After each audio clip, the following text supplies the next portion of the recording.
Oh, what's going on? What's going on? I gotta add myself. How y'all doing, man? I'm over here just chilling.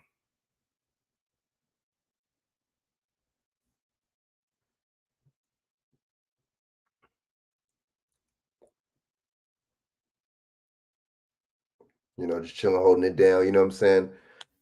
Excuse me on this Wednesday. Sorry about that, y'all. Where'd that come from? So I just, just chilling, just on here, man. Just trying to see what's good, man. Trying to, get on here, man. Just trying to talk about this 100 Biden thing, man, and really just try to, break it down in certain instances, man. This is a show that I think the Donald Trump thing was a show. I think most of these things are are orchestrated. You know what I'm saying? Anyway, um, you know, they're all orchestrated and all just staged. You see what I'm saying? Anyway, so I'm just tripping off this whole thing, man. Him and Trump both got convicted or whatever. You know what I'm saying? Or, excuse me, found guilty of all of the charges, which I think is very interesting. All right. I just think I just it's like wow, you know what I mean. And I see everybody's watching the game. My bad. It's like the worst time they come on, right? But yeah. So I just think the whole thing is an interesting situation.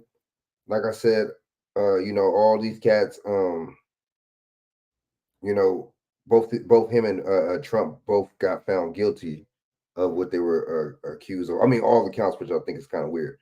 So let me get into this thing. A couple of these videos about this. Um, I just think the news media is kind of being empathetic and sympathetic to this dude. I just think if this was one of Trump's kids, or I think it'd be a totally different scenario. I think that they would be on him.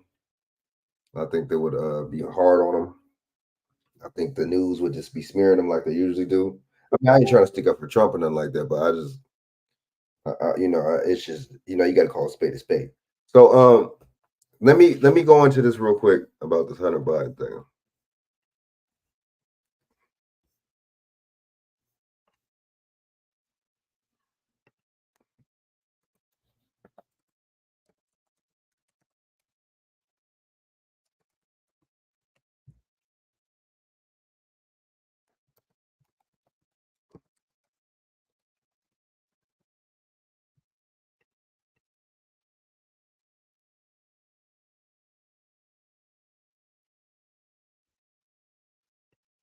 All right, hold on.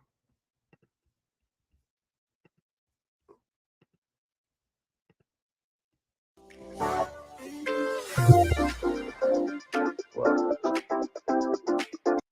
Hunter Biden has been found guilty on all counts in his gun trial, federal trial in Wilmington, Delaware. All right, Leo, your first response.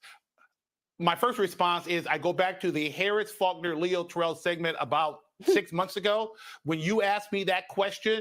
Is there any way that plea deal could be stopped? I said the judge played a major role in the rule of law by saying, I'm not going to agree to this plea deal, had questions, and that's why we're here today. The American public needs to know that. That is the rule of law, and I applaud the judge. That she did an outstanding job in following the rule of law. Andrew, do they appeal? What does this look like? Because September is going to be here in a heartbeat, and you've got that tax fraud trial, which you say is stronger than this. Well, Hunter got exactly what he was asking for. He wanted this trial, he got it, and he got a big guilty verdict because what he did over the years, his actions and his words that provided the government the evidence for that. What he, I think, has done through this is left open the possibility of an appeal. The Second Amendment issues related to having this kind of drug addiction or drug use at the time of buying or possessing a gun is not necessarily settled law through the Supreme Court. So I see this going through an appellate channel where they're challenging the underlying basis of the law, not his conduct itself. Aren't they looking at that right now? I mean, I know the U.S. Supreme Court has a lot on its plate. I don't know if they'll get to that one. Yeah, there's various versions, not this exact question before them right now, but the issue of whether guns and gun possession is more consistent with preventing people who have like a mental illness versus people who are on alcohol. Alcohol itself typically not something that prohibits gun possession or ownership, but mental illness may be. So the Supreme Court is looking deep into exactly when the Second Amendment can be essentially revoked from an individual with regard to their mental condition or the substances that they use. Jonathan Turley, if you're still with us, I'm going to ask you about what this does overall to the tenor in the United States. I mean, this case was very different than how former President Trump was treated in a lot of different ways. Two different cases, so we can understand some of it, but not all of it. He's still under a gag order. Well, this was a very fair judge, in my view. She ruled for the defense and for the prosecutors on different issues. She went right down the middle of the road. And I think in the end, justice was done here. This jury was able to overcome a nullification strategy. I think part of the problem was that Abbe Lowell, the defense attorney, put forward a bunch of defenses in the opening statement that collapsed within 48 hours. The prosecutors did an extraordinarily good job here. They were focused, they were disciplined, and they methodically took apart each of these defenses in front of the jury. And when you pursue a nullification strategy, it can go too far sometimes. It can make the jury feel like they're being treated as chumps. And I think that here the jury followed their instructions. Jonathan, excuse me, we're seeing the First Lady Jill Biden walk into the courthouse. So it's taken a little bit longer for all of the family members to reassemble. We saw Hunter Biden go a few minutes ago back into the courthouse, but we knew that once a verdict had been reached, at least he would return, and maybe even all of that family. Previously, we saw Joe Biden's brother James go in too. So they are reassembling ahead of the reading of this verdict. Jonathan, finish your thought. Well, you know, that was an interesting moment to have the First Lady come in, because I'm sure the prosecutors were not happy with having this array of Biden family members, very famous figures behind Hunter. It reminded this jury that this is Biden town. You know, this is Wilmington. This is where the Bidens reside. And it says a lot about the jurors that they overcame that. There was obvious sympathy for the defendant. I had sympathy for the defendant. When you hear his account of his struggle with drugs, you can't be anything but empathetic. Okay, okay, you know, it's funny when what up, man? So why are you empathetic with him? Nobody was empathetic with OJ. OJ wasn't on no drugs. You know, they want to pick and choose. These commentators and stuff like that. I don't, you know, let's go by what they said. You know, I don't. Yeah, I don't. What they say is not law. You know, a lot of these people, they bias. You know what I'm saying?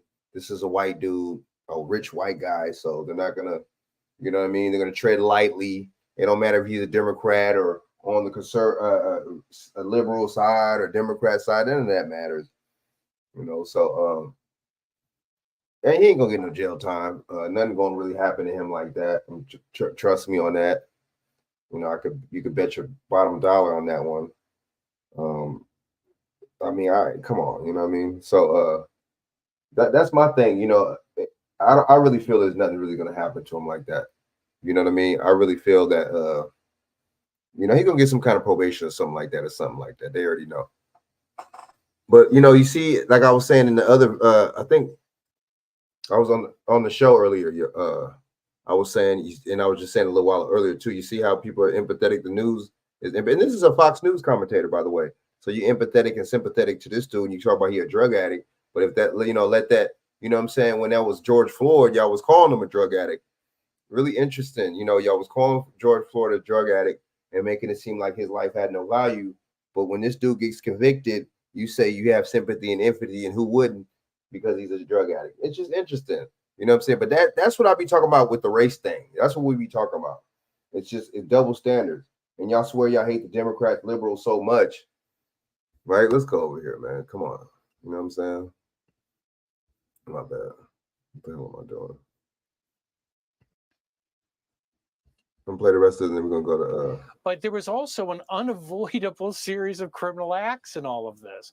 And by saying things like he might not have checked the box, or he had a moment of sobriety, or maybe he was just using alcohol, really, I think, might have insulted some of the jurors. The way that Lowell made it sound is that the question meant, are you doing drugs while you're purchasing this Right. weapon? While you fill out the form. He narrowed it so much. Right. Right. And what the witnesses told, right down to his ex-girlfriend, who was the wife, now widow of his brother Beau, was just how extensive that drug use was. All right, so it's fair use. My Vivid bad. Post. 1976 under Section 107. This gives me allowance to report on this video for commentary purposes and educational purposes. Security is trusted by millions of people because Vivid isn't just some dodgy camera linked to your phone. And here in the United States, President Joe Biden's son, Hunter Biden, has been convicted by a jury for lying about his drug use on a form when buying a gun, which is illegal. A 12-member jury in a federal court in Delaware found him guilty on all 3 counts, making him the first child of a sitting American president to be convicted of a crime. The 54-year-old could face up to 10 years in prison on the first count, 5 years on the second, and another 10 years on the third. You see how it's the same thing with Donald Trump. It's the same kind of scenario, the same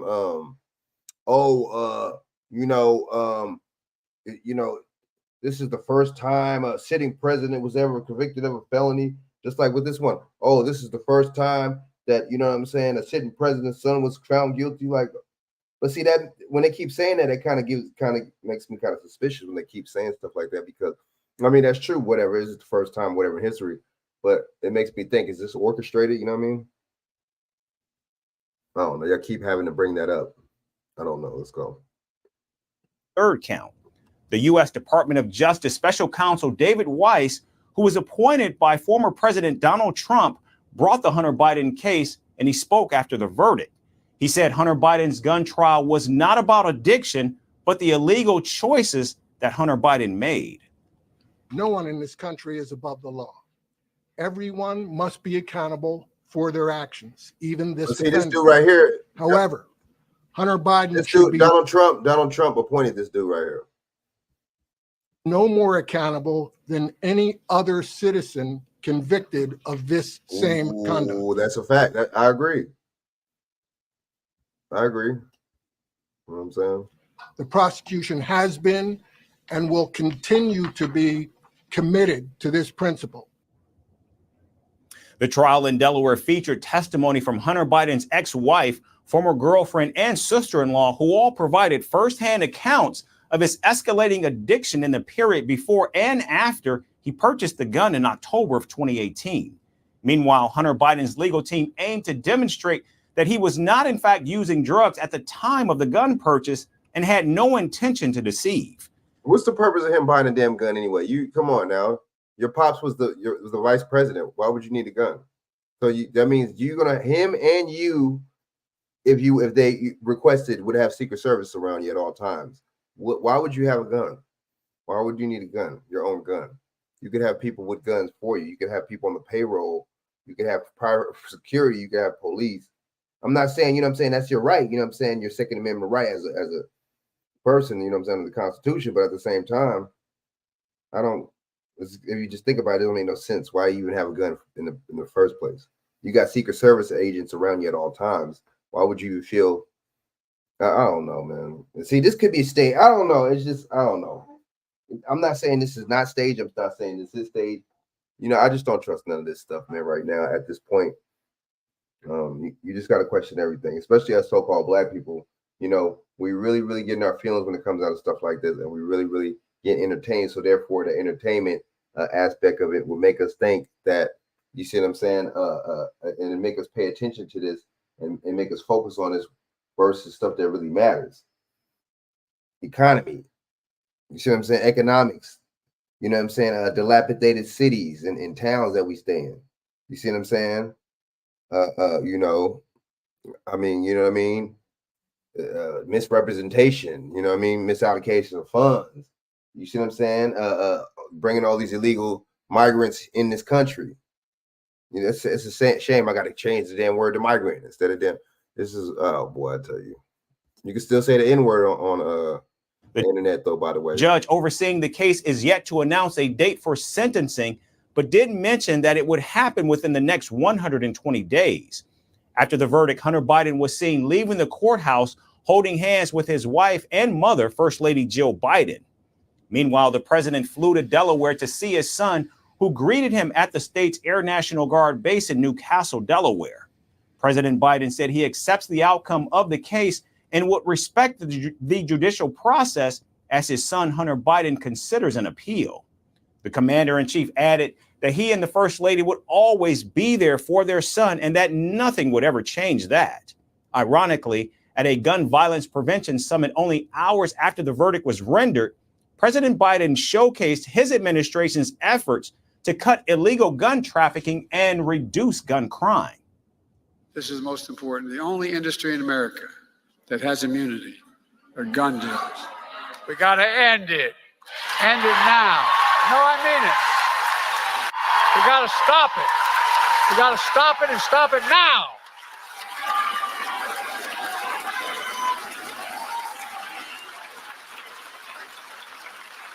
More children. But see, how you going to talk about gun violence? Come on, dude. I just think, and see, you got these black so-called, a lot of black people are going to eat that up. They're going to eat that up. They love it. They love it. You know what I'm saying? They love the symbolism. Oh yeah, gun control. Him trying to talk bad, gun control or guns. Excuse me. You know that's the patriot. That's the liberal democratic thing to do, right? So.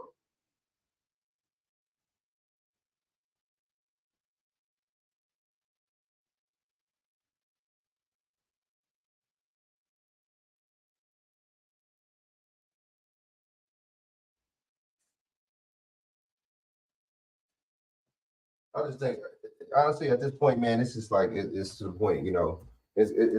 Come on, enough is enough. You know what I mean? Enough really is enough. You know, I just don't see how we keep falling for the same thing over and over and over again, man. It is all janky, man, and it's just like it is janky, man. It's a bunch of BS to me, if you ask me. You know, these pile of tricks, man, a pile of tricks. That's all it is. You know what I'm saying? Let me see. This crazy dude right here, man. Killed in America by guns, then cancer and car accidents That's a combined. lie. That's a damn lie. You think really you're Now, serious? Hunter Biden's conviction More than comes car at accidents. a politically fraught time for his father, who is in a tight race with Donald Trump for re-election this November. Meanwhile, Donald Trump, who was convicted of falsifying business records just last month, rejected any suggestion that the trial of his political opponent's son showed the U.S. justice system to be politically impartial. From impeachments to inaugurations, if it's a political story, we are on the scene. The race for the White House here to bring you the latest in-depth analysis. All right, let's get off. Hunter Biden has been found guilty on all counts in his gun trial, federal trial in Wilmington, Delaware. All right, Leo, your first response. My first response is I go back to the Harris. I just think I don't know. It's just come on, man. Y'all really, you're not. You're not. People ain't tired of this. The same old. All right, hold up. Oops.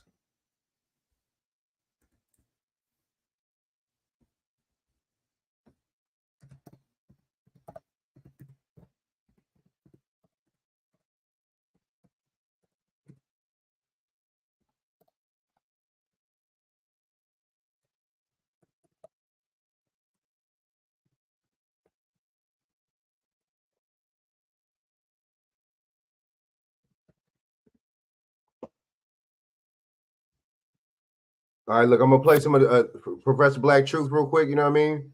He be going in.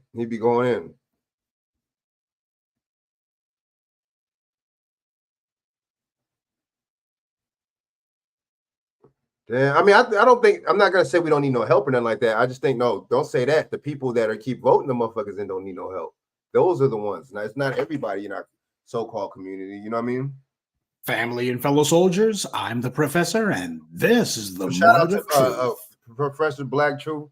Go and subscribe to his channel. He be spitting knowledge. Yeah, Joe Biden's making headlines all right, though not the way he would have liked. Seems that after his long and distinguished career of being a criminal, Hunter Biden's finally having to face the music for at least something. Now, for those of you who are unaware, Joe Biden's son, Hunter, has been convicted on 3 federal charges. Now, this comes from a case that in 2018, Hunter Biden purchased a .38 caliber Colt revolver from a gun store in Delaware. As everyone who's ever purchased a firearm knows, when you buy a gun in the U.S., you have to fill out a federal application that asks a number of questions. One of the questions is whether the purchaser is a drug addict or not. On that gun application, Hunter Biden answered no, he wasn't. He was probably high at the time he filled out that form because his drug-related fiascos have been news for years now, but mostly covered up because his daddy is a longtime U.S. senator and later vice president. But a lot of chickens were coming home to roost for Hunter Biden because in addition to the gun charge, he also got indicted on charges of tax evasion too. This latest incident with the gun would have been swept under the rug. After all, Hunter had reached an agreement with federal authorities to plead guilty to 2 tax misdemeanors if the gun charges were dropped. Except Republicans, knowing that this was going to be an election year, they raised hell about that pending plea deal, so the judge on the case, a Trump appointee, decided to reject the plea deal, and prosecutors moved forward with taking the case to trial. Yesterday, after a 6-day trial, Hunter Biden was convicted on 3 charges: lying to a federally licensed gun dealer, making a false claim on a federal firearms form used to screen applications, and possessing an illegally obtained gun.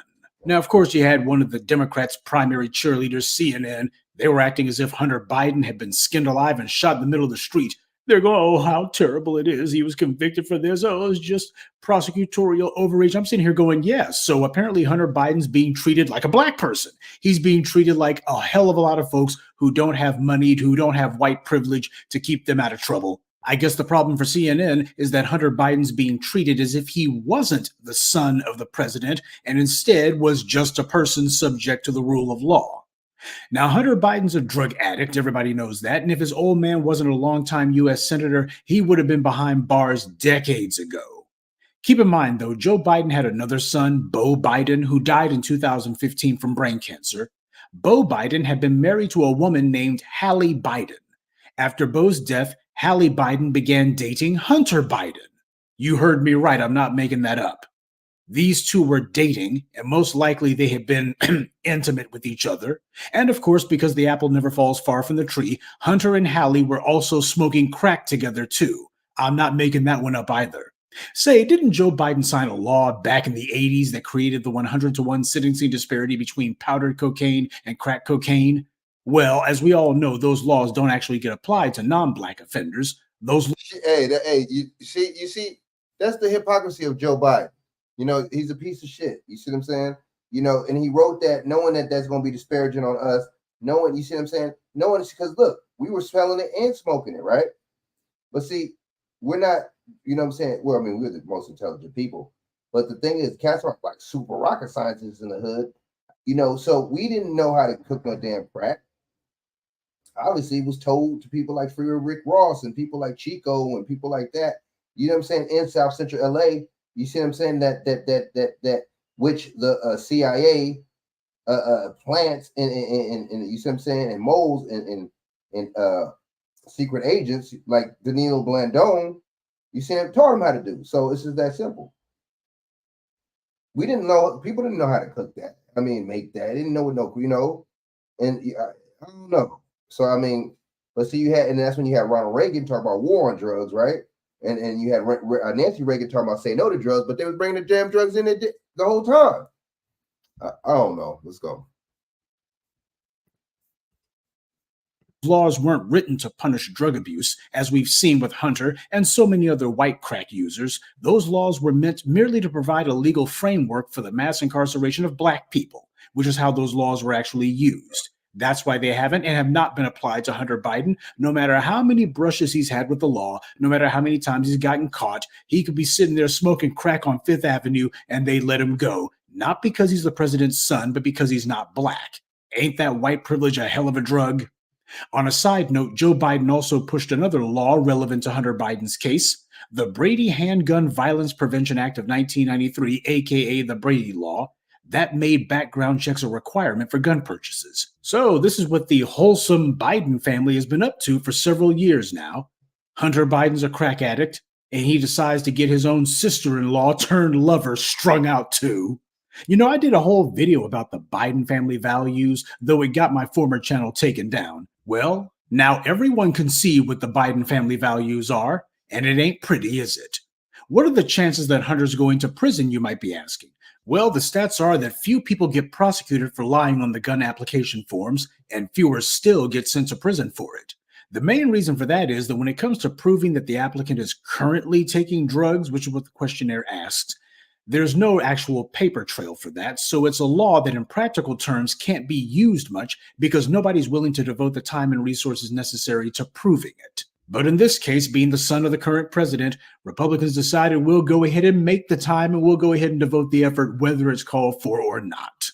All right, so Joe. You see, that's what. Look, you see, Trump. See, that's what that's how you know it's important. You stack the court. You know, you put who you want to on that bench. Boy, that's important because you know. But see, it's all. I think it's all staged anyway. But still, if it was real, right? Let's say. You know what I'm saying? Let's say that's what you would do. That's a good strategy. You know what I'm saying? It really is a good strategy. Perfect strategy. You know what I'm saying? That's what you do, man. You know, and it's you know, because whether you got to get at a political opponent, whether you have to, you see what I'm saying? Use it for your own defense or whatever the fuck, right? This is crazy though, man. But I think a lot of this is theater though, really. So let's go. Joe Biden's son, Hunter, is now a convicted felon. Now, on paper, he's supposed to be facing 25 years in prison for the crimes he was convicted of, but he is a first-time offender, or at least the first time anybody's bothered to prosecute him, so that is going to weigh into the math for whether or not he actually goes to prison or not. And it's not exactly like he robbed a bank. This is a paperwork lie that he told. So the chances are excellent that he's basically going to get off with some sort of probation, because that's what happens when you're not black. You get the slap on the wrist. That's what they always do. Now, the problem for Hunter Biden is that he's still facing trial on those tax evasion charges. Should he get convicted of that, then he'll be a two-time convicted felon, back to back. That opens up the possibility of prison afterwards. And if this all sounds a tad familiar, it should, because this is the exact same situation Donald Trump is in right now. You know, these creeps are all peas in a pod. There's no substantive difference between any of them. What disgusts me here is how the white media is talking about Hunter as if we should sympathize with him. This guy's been a junkie his entire life. He was actually part of the Navy Reserve, that is, and he only got that because of his father. It was basically something for a resume enhancer so he could try to falsely claim that he had been in the Navy, when the truth of the matter was he applied for the Navy when he was basically almost at the age of cutoff where the Navy doesn't accept you as an applicant. So basically he did that just so he could say, I put on the uniform of my country. Yeah, kinda, sorta. But he predictably screwed up his would-be naval career because he simply wouldn't stop taking drugs. At some point, you're supposed to learn when you got a problem.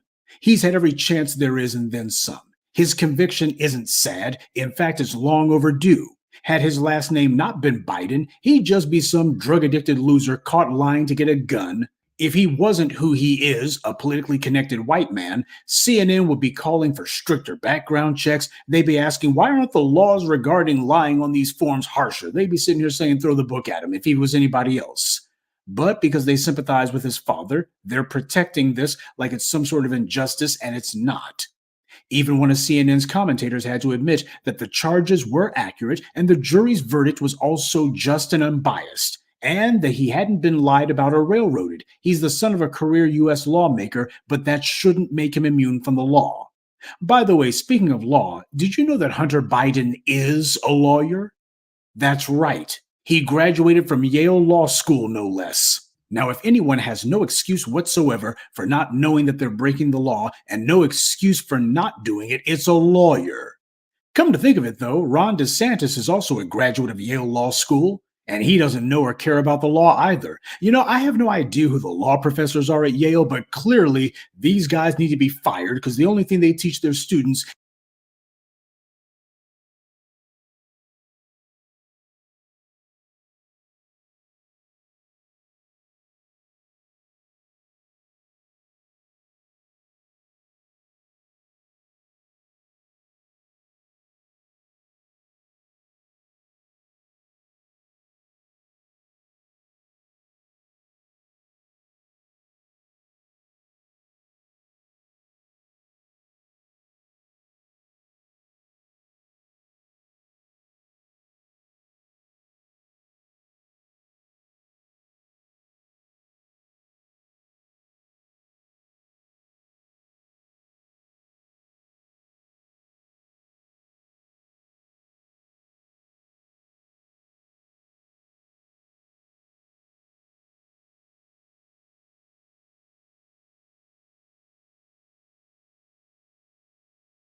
is to have no regard for the law. All right, so what comes next? How does this play out in the political arena?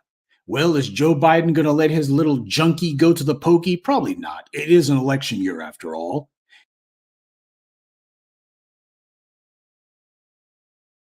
The key thing is an election year. You see what I'm saying? So since it's an election year, you know what I mean? That's another thing. You know, he'll pardon by him. And plus two, that's another, that's why it's all this hype, because there's all types of other things happening in the world and the United States. But at the same time, y'all notice they're just hyping this up. And you guys notice that? Just hyping this thing up. You know, because the distraction isn't you know what I'm saying? Russian ships off the coast of Cuba right now? I don't know. Isn't there a little thing right now with Russia and Cuba right now? So we're going to get into that too. We're going to get into this so-called mass shooting at the Atlanta Mall, right? I guess it was a mass shooting at the Atlanta Mall, I guess. I don't know.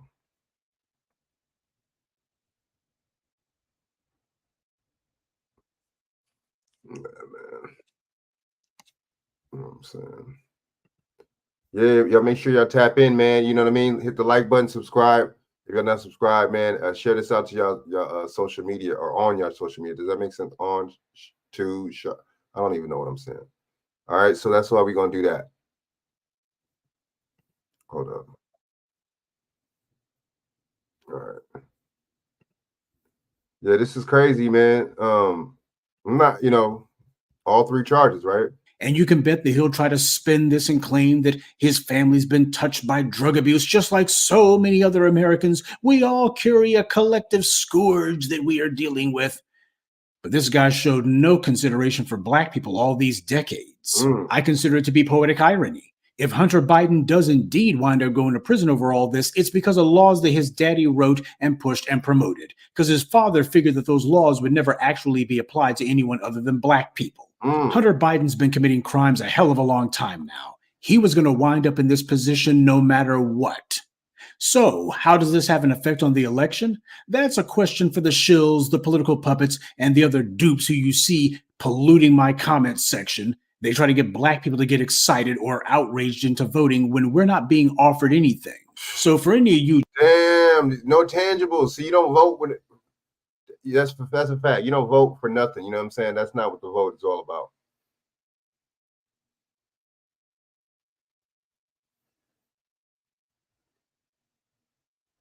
Her black privilege. I don't know all about that, Junior Coltrane. I don't know. There's no such thing as black privilege. I don't know about that.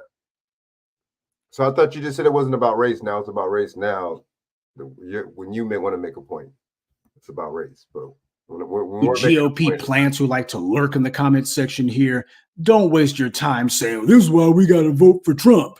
And for the other idiots out there who are desperately hoping that Biden can eke out another fluke victory this election cycle, don't come around saying, well, come on, man, Joe Biden's son, they know the plight of black folks. Neither Trump nor the Bidens know anything about being black. Trump's conviction doesn't make Joe Biden look any better to black voters, any more than Hunter Biden's conviction suddenly makes Trump look better. It's courtroom mudslinging by people who have made it clear they'd much rather try to win office by scandal and propaganda than to actually earn it by doing what black voters demand. And for where I sit, that's the only crime here. Good day, and be one. I'd like to take a moment to mention some of our contributors. Immigrant B1, Joseph Isaiah, Gordon Gates, Rose Arnold, and Yasharon Heron. Salute to them and thank you to everyone for listening, liking, and sharing this message. Black empowerment only exists because of you. My bad. All right, so look. Yeah, man, you know what I'm saying? That shit is, you know, the thing is, it's elite privilege. The elite don't care about, I mean, they don't, because you got black people selling us out too, but at the same time, he's just pointing out the hypocrisy because, you know what I'm saying, we all know the police do treat us different in real life. It don't have to be rich or poor. They still treat you different, right? Because, you know what I'm saying, black people are still on the bottom, whether it's elite or not. You know what I'm saying? Even if you're an elite black person, you can still get stereotyped and judged by an elite white person. You know what I'm saying? So I don't know. You could get targeted. How would that cop know that you're an elite a black person? Unless you're some type of Mason or some type of motherfucker in this kind of secret society, and y'all throw some kind of weird signs and shit to each other. But yeah, man. So all right, so look, we're gonna go into what was gonna play, not the I was gonna play the mass shooting, yeah. I was gonna play, damn. Let's go and talk about that ceasefire. That's a bunch of bullshit. Let's talk about that ceasefire, right? That's a fucking bunch of bullshit. All of a sudden, you know what I'm saying? You know, in Pride Month, you got a ceasefire, right? Interesting. They may wait for the to free the hostages, right? Hostages.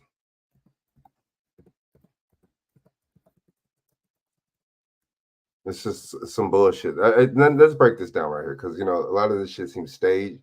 You know what I'm saying? It's orchestrated. How is anybody filming any of this shit, right? So they got cameras. Let's go. Because CNN is the PSYOP news network. You know what I'm saying? Right? But man, we didn't caught people, actual crisis actors working for CNN, right? So I didn't seen Don Lemon involved in crisis acting. You know what I'm saying? At his best, you know. And then they give you some kind of Arab reporter right here, a Middle Eastern or wherever you want to call him, reporter dude, report on this. So burnt out, just like if this was a black story or a story about somebody getting shot by a black police by a white police or something like that, then it's going to be a black reporter. It's just so. I mean, what is the significance of it? It's just really, programming.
Then how did none of them die then, if that's the case? They was all there that time. They were there all that time with no food. I don't know about that. I mean, all of them are against the common people. All these news stations, even what's name is full of shit. Fox News is full of shit. All of them are full of shit. You know, to be honest with you, they all not. You know, for the people, man. You know, they're getting paid hundreds of thousands. They don't have to go through the same kind of thing. And even if these reporters don't get paid millions and millions of dollars, they're still part of the elite in some way. They're still part of these secret societies. They're still part of these organizations, these clubs. So let's just not get it twisted. Let's go. You know what I'm saying? What am I doing right now?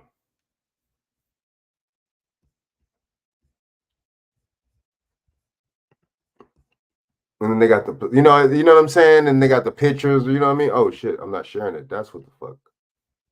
That's what it was. I'm not on mute, but I'm not sharing this shit. And look at like, come on, dude. You know what I mean? Okay. But see, nobody died. Food, but he also spoke about the psychological. All that time since. So you're talking about damn near a whole year, right? Right? You're talking about almost a whole year. Nobody's dead. If they wasn't eating right, somebody, come on, dude. Damage done to these 4 hostages, and he was also the doctor. Where's the rest of them at? Why did they only focus on 4? Right? Is it just me or no? Why would you just only focus? And why is this specific for 4 people? that was looking after the hostages that were released back in November of last year, and he said the psychological trauma and difference between these two sets of hostages was significant. The fact that these four had been in captivity for so much longer, Captivity? talking What do you make it about seem- the fact yeah, that come on, you start to captivity? lose hope, They make and it that seem is like an they was in a extreme. you know what I'm saying? They make it seem like they was in the back of a you know what I mean, in some kind of pen or something, or some kind of captivity. Come on, man. They act like I'm thinking if you wouldn't know any better, you think they was talking about a damn lion or something, or a tiger. They be hyping. Well, I'll tell you. And then they talk about this, this Hamas thing. The thing is, but Hamas is, you know what I'm saying? Was made up by the Mossad. Mossad, you see what I'm saying, is the Israeli security. You feel what I'm saying? Hamas was made by the Israelis. I don't know why people don't know that. You know what I mean?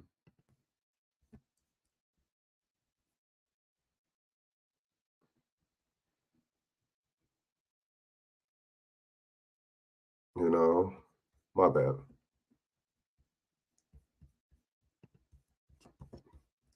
Extremely difficult psychological position to be in. And he also pointed out that worries him about those that are still being held in Gaza, slowly losing hope that they will be released. Now, he said that they've only been with him now for 48 hours, just over that. He is not pushing them to talk about their captivity, but they are offering different stories about what happened while they were held in captivity. And he said it really does defy belief what these hostages had to go through. Boris? And Paula, U.S. Secretary of State Antony Blinken is in Israel. We know he met with Prime Minister Netanyahu earlier. He was set to meet with other Israeli officials, including one minister who resigned from the war cabinet, right? Yes, Benny Gantz, he's expected to meet tomorrow. Now, Benny Gantz was very supportive of this ceasefire and hostage proposal that the US president has publicly acknowledged, saying that it is actually based on the Israeli proposal. But he also met with the Israeli prime minister today. Now, the line we've heard from the Biden administration is that they are waiting for an official response from Hamas as to whether or not they're going to agree to this proposal, saying that Israel has already agree to the proposal.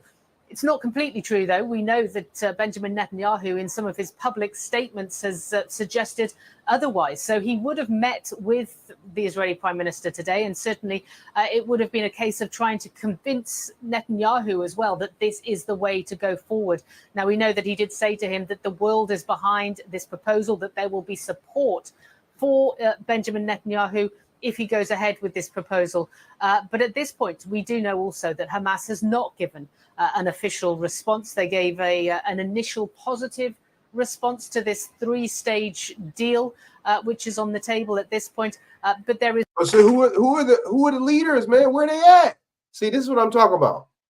Y'all hit the like button. You know what I mean? Share this out to your social medias. If y'all can, share this out to your Facebooks and your Instagrams and your Twitters. Where are these people at? Where are the leaders of Hamas at? Why are we? How come? So I mean, if these people are so terrorists or criminal organizations or the thugs and they're so bad, where are these people at? Where are the leaders at? And if they're so bad and they're so much of terrorists, why would they even show their face in some kind of meeting? Why would they respect the fucking meeting? Well, I'll tell you. You call them outlaws, but then they're going by the law, right? Sure.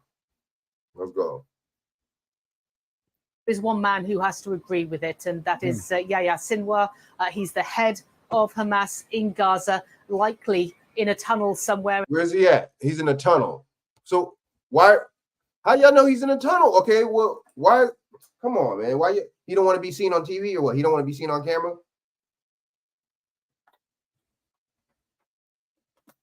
Come on, man. We really believe this, man. Right? We really believe it. That's on us. You want to be a fool. That's on you. As of now, really the official seriously. response just hasn't come. Boris. Paula Hancock's live for us from Tel Aviv. Thank you so much, Paula. We're now seeing for the first time video of the moment 3 of those hostages were rescued by IDF forces. This is video released moments ago by Israeli police. Body cam video showing the harrowing moments as the soldiers entered a building with their guns.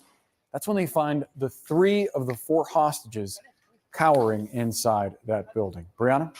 Yeah, really unbelievable. And for more on all of this, let's bring in CNN Global Affairs analyst Barak Ravid. He's also the politics and foreign policy reporter for Axios.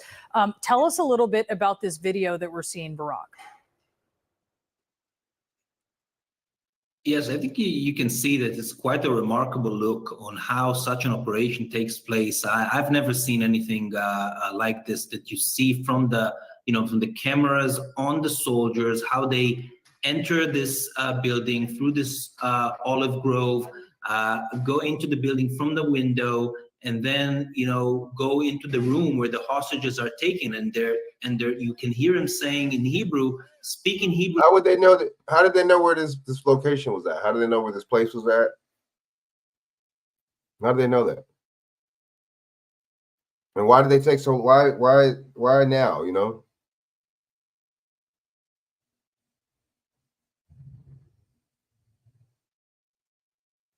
They were used like this.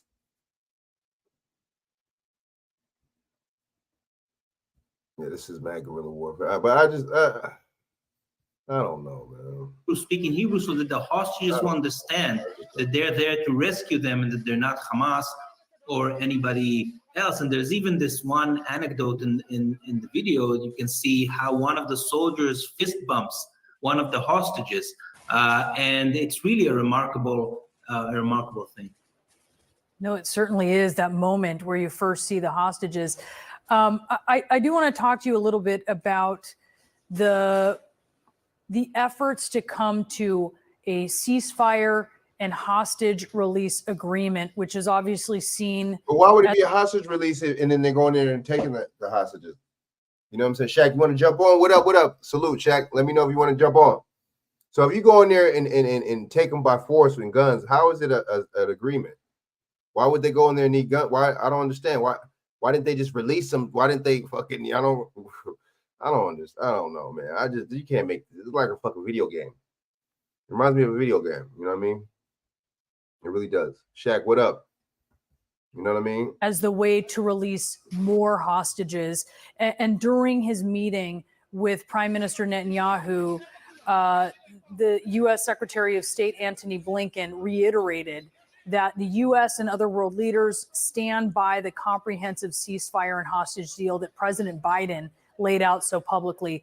Are you learning anything more about today's meeting here in the aftermath of this raid to get these hostages? So not yet. It just ended not very long ago. I don't have any details on what exactly happened other than the official readout, which is very, very general. But I think that, there's one point that needs to be clear. The hostage deal proposal that is on the table is an Israeli proposal. It was approved by consensus by the Israeli War Cabinet. It's Netanyahu's proposal. Whether he is distancing himself somewhat from it for domestic political reason is not going to change the fact that it's his proposal. And therefore, if he says no, it means that he basically backed off from the proposal, which he did not until now. Netanyahu did not back off from the proposal. It's still on the table. And this is why I think we're still waiting for Hamas. And it's going to get interesting if Hamas is going to do what everybody thinks it's going to do, meaning say yes, but. And then the ball will go back to Netanyahu's court, and then it will. Come on, y'all basically playing it out like this is so staged, man. Why are they talking about ISIS now? Let's go into this real quick. All right, look how. Now, why are we talking about ISIS again? You know what I'm saying? Oh, this is terrorism season. Yo, this is Israeli terrorism season. Let's talk about the terrorism Middle Eastern people terrorism season. Let's talk about the Middle Eastern terrorists, right? Wow.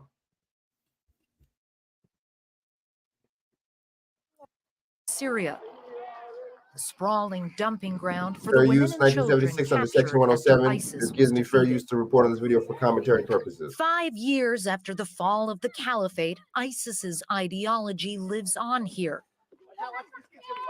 Security officials warn it is a ticking time bomb,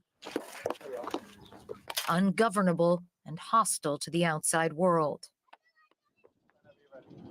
You can see just how vast this place is. More than 40,000 people are living here. And the most dangerous part of the camp is called the Annex. That's where some 6,000 foreign nationals are currently living.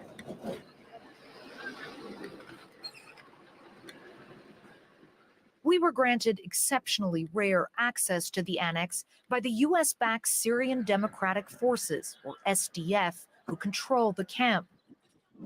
The women here hail from more than 60 different countries. Several raise their right index fingers for the cameras, a sign of solidarity with the Islamic State.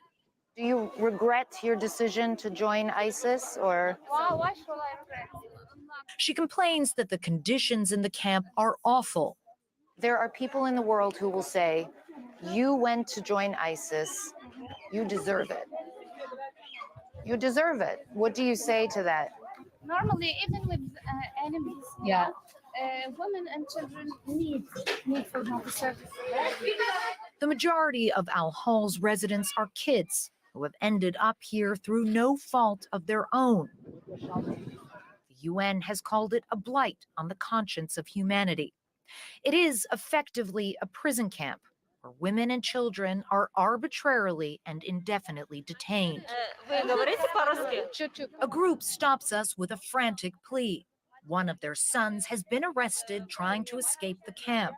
She's asking if she can get her son back who's in a prison. Сколько ему лет? He's 10 years old. We wanted to send him out so the SDF wouldn't take him, she tells us. Once boys turn 12 here, they take them. It is a Well, trouble. why would you do that? See, this is supposed to be a country, right? And you detaining people from ISIS supposed to be people that join ISIS or whatever, defectors or whatever, right? That you didn't caught, and then you're taking their kid. What are you taking the kids for? The sons for? If they're supposed to be prisoners, why would so you're exploiting them now? And then if this was supposed to be about, real justice, or them really supposed to be, see, a lot of these Islamic countries are full of it, just like the United States. They're all full of it. It's not about no justice. It ain't about no damn democracy. Democracy is about stealing from people, according to this country, and taking their resources and make it seem like you're helping them, making it seem like you care about them more than they care about themselves. Let's go, man. Let me see. Troubling story we hear over and over again. The SDF says it is their policy to separate adolescent boys because they are being radicalized by their mothers. An SDF raid earlier this year netted this video of a training session for children inside the camp. The SDF claims young teenage boys are married off to repopulate the next generation of ISIS fighters, which they say may explain the roughly 60 births recorded here every month. This is where some of those boys end up after they are taken, the Orkesh Rehabilitation Center. Conditions here are much better than the camps, but there are only 150 beds, and they are all full. Shamil Chakar grew up in Cologne, Germany, until his parents took the family to the ISIS capital, Raqqa. A shrapnel injury to his head has left Shamil confused. How old are you? كم عمرك? ما بتعرف, you don't know. Shamil was living in Al-Hol camp with his mother and siblings until a few years ago, when security forces came into their tent in the middle of the night. A man came and pulled me up and tied my hand behind my back. My mom was screaming. She said, "Leave him alone," he tells us. I didn't want to go with them. He pushed me, saying, "Put on your shoes," but I didn't. Then he hit me. Islam is from Dagestan. If they're suspected, why are they in prison if they're suspected? Are they ISIS or are they not ISIS? I'm confused.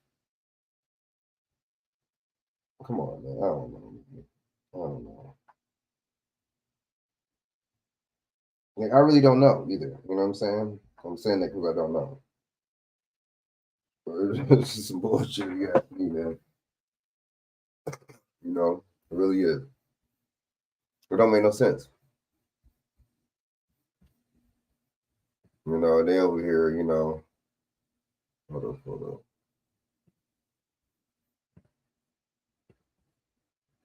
Let's see.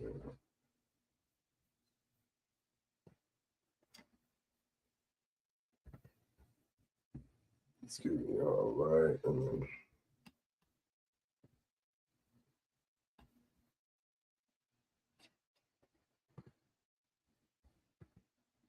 yeah, man, this shit is wild. All right.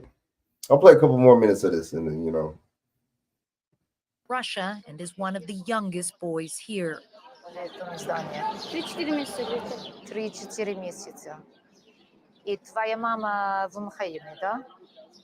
So he's saying that he is just 12 years old. He has been here about 3 or 4 months. He was taken from his mother. He doesn't even know what his last name is. Human rights organizations have said the separations are an appalling violation of international law.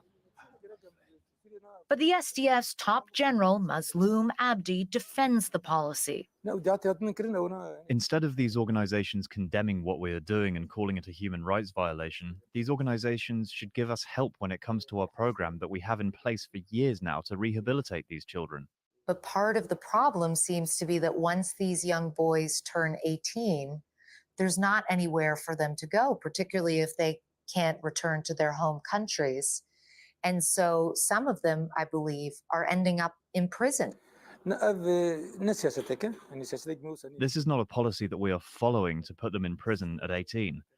The reality is the goal is to reintegrate them with society. But CNN has found that boys as young as 14 have been held here at the notorious Panorama prison. With an estimated 4,000 inmates, it is the largest concentration of ISIS fighters in the world.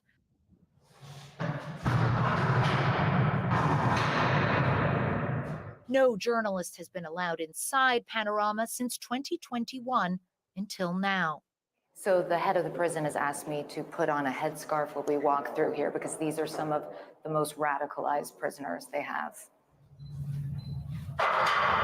A senior U.S. official told us the #1 concern at Panorama is a prison break, a fear that was realized in 2022 when hundreds of inmates managed to escape. Can I look inside? 25 men sit cross-legged in silence. The cell is spotless. The men we see appear to be in decent physical condition. But tuberculosis is rampant in the prison, and we are only allowed to look inside 2 cells. Are you British? You are? Where are you from? I'm not trying to be funny. What's the point? What's the point of making this documentary? What's the point? What's the objective, the motive, the goal of making this motherfucking documentary? I don't get it. I don't know. Why did they made? Excuse me, that don't make no sense. Why did they made that? It don't make no sense. So you got, you know what I'm saying? You got they're inside. You inside a prison that's holding suspected. I haven't heard from ISIS or that word ISIS in years. Man, I can't remember the last time I heard about them damn ISIS. I'm gonna keep it real with you. I don't know. Let's go.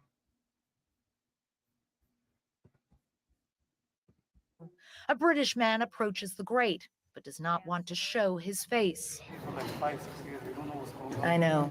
Advocacy groups call the U.S.-funded Panorama a legal black hole, worse than Guantanamo Bay. In an interrogation room, we meet 19-year-old Stefan Uterlu from Suriname. He tells us he was brought to the prison when he was 14, along with more than 100 other minors. Have you had a lawyer ever? You talked to a lawyer? No. I don't know about the big guys. If you're speaking about the kids, us in Yeah, if you want to know the truth, we don't know even why we're always like punished. It's like 5 years in this prison and we're punished. We don't even know what we've done. Like we've been in prison because of our parents. At the SDF intelligence headquarters, we meet British Pakistani doctor Mohammed Saqib. Accused of joining ISIS, he claims he was the victim of an elaborate kidnapping plot and says Panorama's inmates are abused. So we live in torture. I live in fear.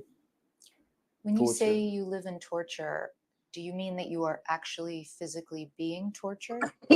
This happens on and off, What kind of torture? like beating by the sticks, by the guards. To be honest, I'm just waiting for my death. There's no getting out of this prison. Probably never. The warden at Panorama called Saqib's claim of abuse false, saying, quote, all parts of the prison are monitored by cameras and no prison guard can act in this way. The SDF and the U.S. are pushing countries to repatriate their citizens from Syria, saying it is the only solution to this complex and dangerous situation. But the process has been slow, and many, including Western allies, are dragging their feet. In the Al Roj camp, we meet Brits, Canadians, Belgians, Australians, and a couple of Americans. Survive basically. 30-year-old Hoda Mathana has been stuck here with her 7-year-old son for more than 5 years. Damn. Shaq, what up? What up, man? BJ, what's going on, man? Let me know if you want to tap in, BJ. You know what I mean? Shaq, can you hear me? Yeah, peace. Mic check.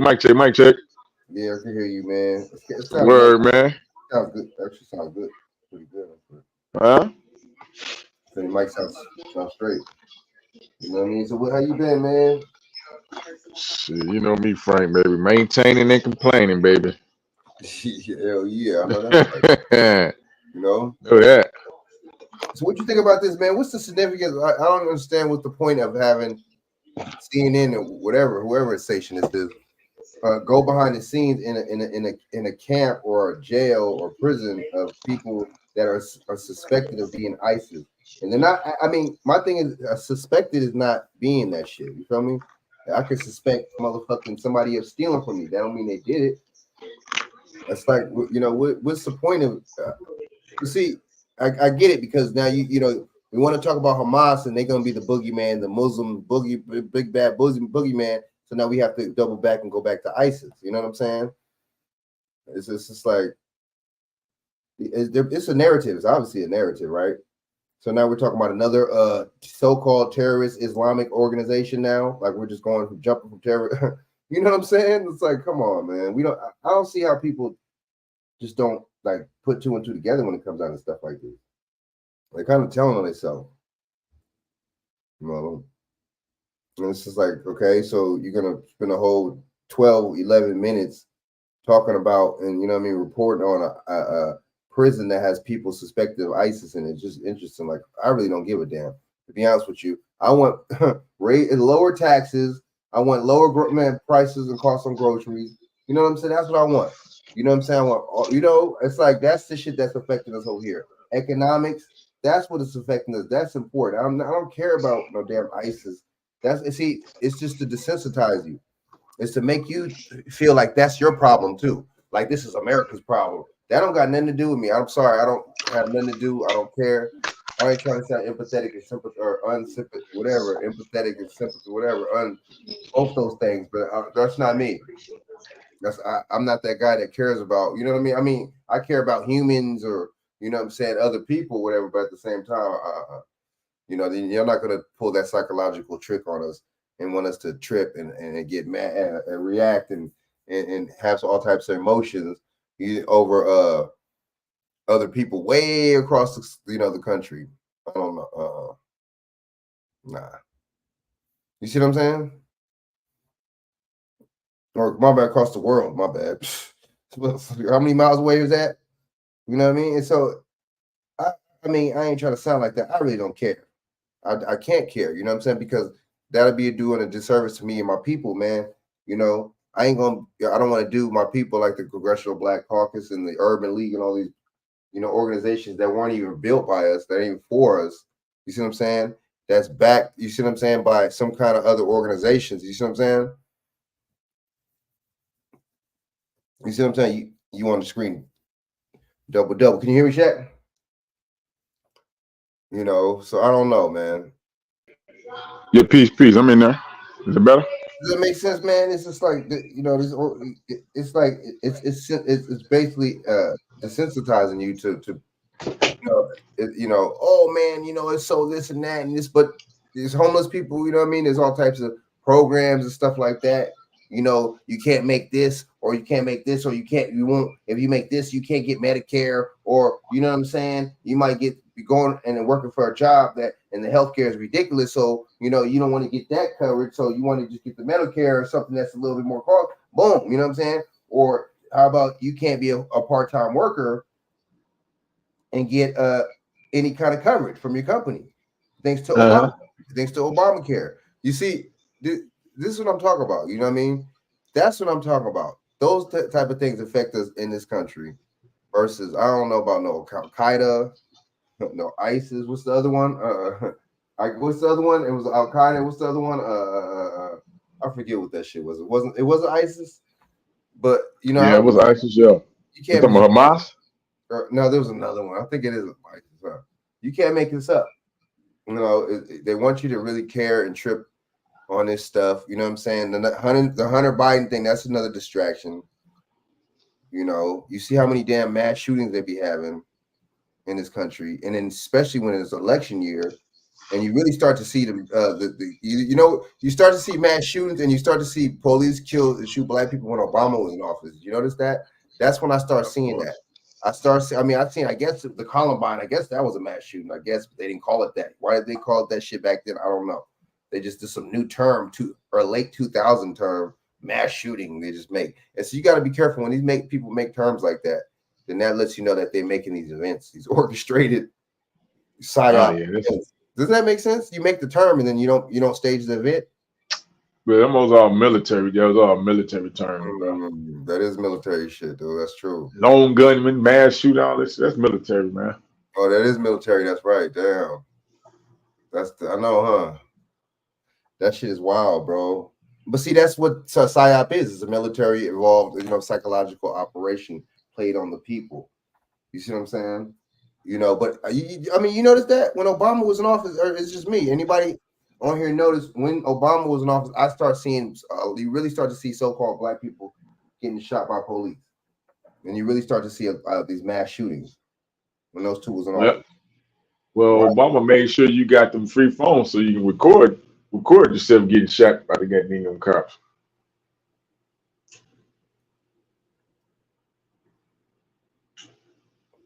They didn't do nothing about it. They didn't.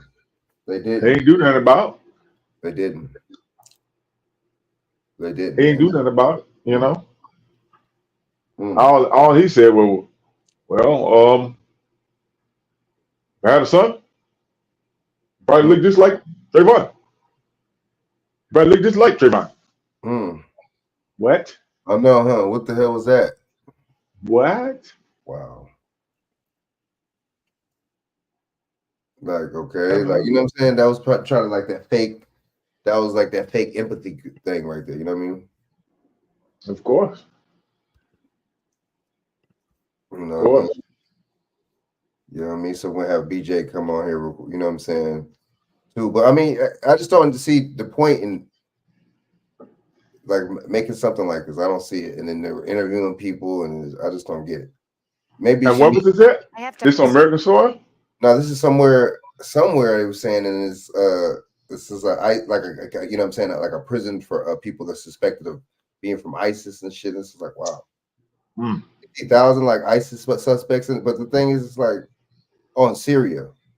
In Syria. But isn't that where this Hamas shit? Damn, dude, they say that isn't Hamas in Syria. They say in Gaza and Syria. To ask you, I'm seeing all of the women here are fully covered, a lot of them covering their faces. You're not covered. You're wearing a t-shirt. Is that hard? it was hard when I first took it. I would say for the first 2-3 years, people were not accepting of it, you know, and they harassed us a lot. They stole our stuff, you know, and I had to stay strong and show example for my son, you know. Born and raised in the U.S., Hoda became radicalized online at the age of 20 and left her family. And they say radicalized. You know what I mean? Just because. But damn, if you have the same beliefs, how is that radicalized, dude? Yo, what up? BJ was good. Just chilling. No, we just tripping out. She just said that. All right, you know what I mean? We just tripping out. She just said, "Oh, she became radicalized." That, you know what I mean? Like, see, that's another thing too. You know, because when the white mass shooter does something, he's a lone gunman. You know what I'm saying? I got a question. He has a manifesto. He's a white supremacist, right? When the Arab does something, he's a you know, then you know what I'm saying? Then he's radicalized.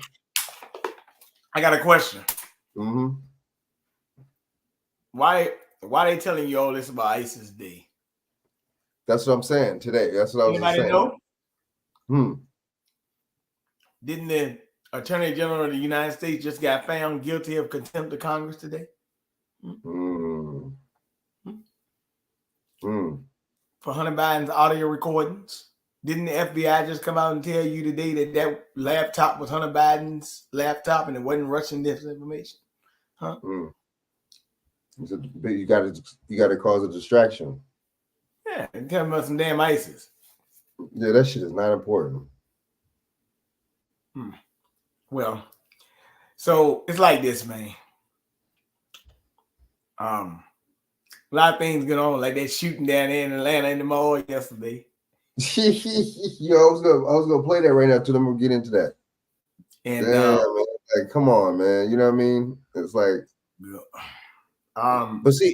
but you know, what did you think? Okay, real quick before you hold that thought, real quick, man. Remember what you was about to say right now. What do you think? ISIS. When Obama got in office, I don't think nothing about ISIS. ISIS was created by the Obama administration. What are you talking about, man? That's what I'm saying. But then when Obama got in office, I start to see more mass shoot. That's when I really start to see mass shootings, so-called, and when I start to see black people get shot by white police. It was happening all the time, though. What you say? Let me tell you something, man. Yo, the shit was going on for police was happening all the time. You remember the dude up there, the African dude in New York, Halloween or something like that, was took a plunge every day. Yeah. Okay, this shit had already been going on, so they just intensified Obama to get you. But here's the thing, though. Notice a lot of these shootings, these mass shootings with white people, right? They never showed you the footage of what really happened. They just told you we had a shooting in this school, but never showed you no footage of the shooting getting shot, right? Right. But they would show the police officer killing you or shooting you or whatever. You ever read that? Oh, I know, right. They'll never show the white suspect getting killed, but they'll show the black motherfucker getting shot by either you or another so-called black motherfucker or by a white cop. Did they show you Aaron Garner getting choked on the street? They showed him getting choked on the right. They showed the George Floyd. That makes sense. That shit is real. That's a good point. Look, they told you about Sandy Hook. They show you the photos of the kids getting shot in Sandy Hook. No, hell no. No. The white media will go crazy. Matter of fact, come to think about it, y'all remember that thing when the guy came dressed up as a Joker and shot the people at the theater in Colorado? It was like 2012, I think. That shit neither. Hey, that might have been a little psyop, dude. That was weird. And they say he shot 72 people, man. That might have been kind of like staged too, like and then it was like a certain day. I forget the day. There was so much numerology on that shit. That was like hella numerology. But I guess he went to go see the. But it was in that Batman Joker movie, and the guy came dressed up as the Joker and shot the people, man. Hey, that shit is burnt. Hey, man, look, that shit is. And nobody did anything. Everybody just got to fight. They said they thought it was a scene in the movie because it was a scene. It was a bullshit. That's hey, BJ. Look, we're gonna get into this. We're gonna get into this. What's the name, real quick? Hold on. As a matter of fact, I think the guy was recording himself doing what he did too. It's like you really recording yourself and doing all that. All right, hold on. All right. So let me play a couple different ones. All right, fair use. 1976 under Section 107. This gives me fair use to report on this video for commentary and educational purposes. All right.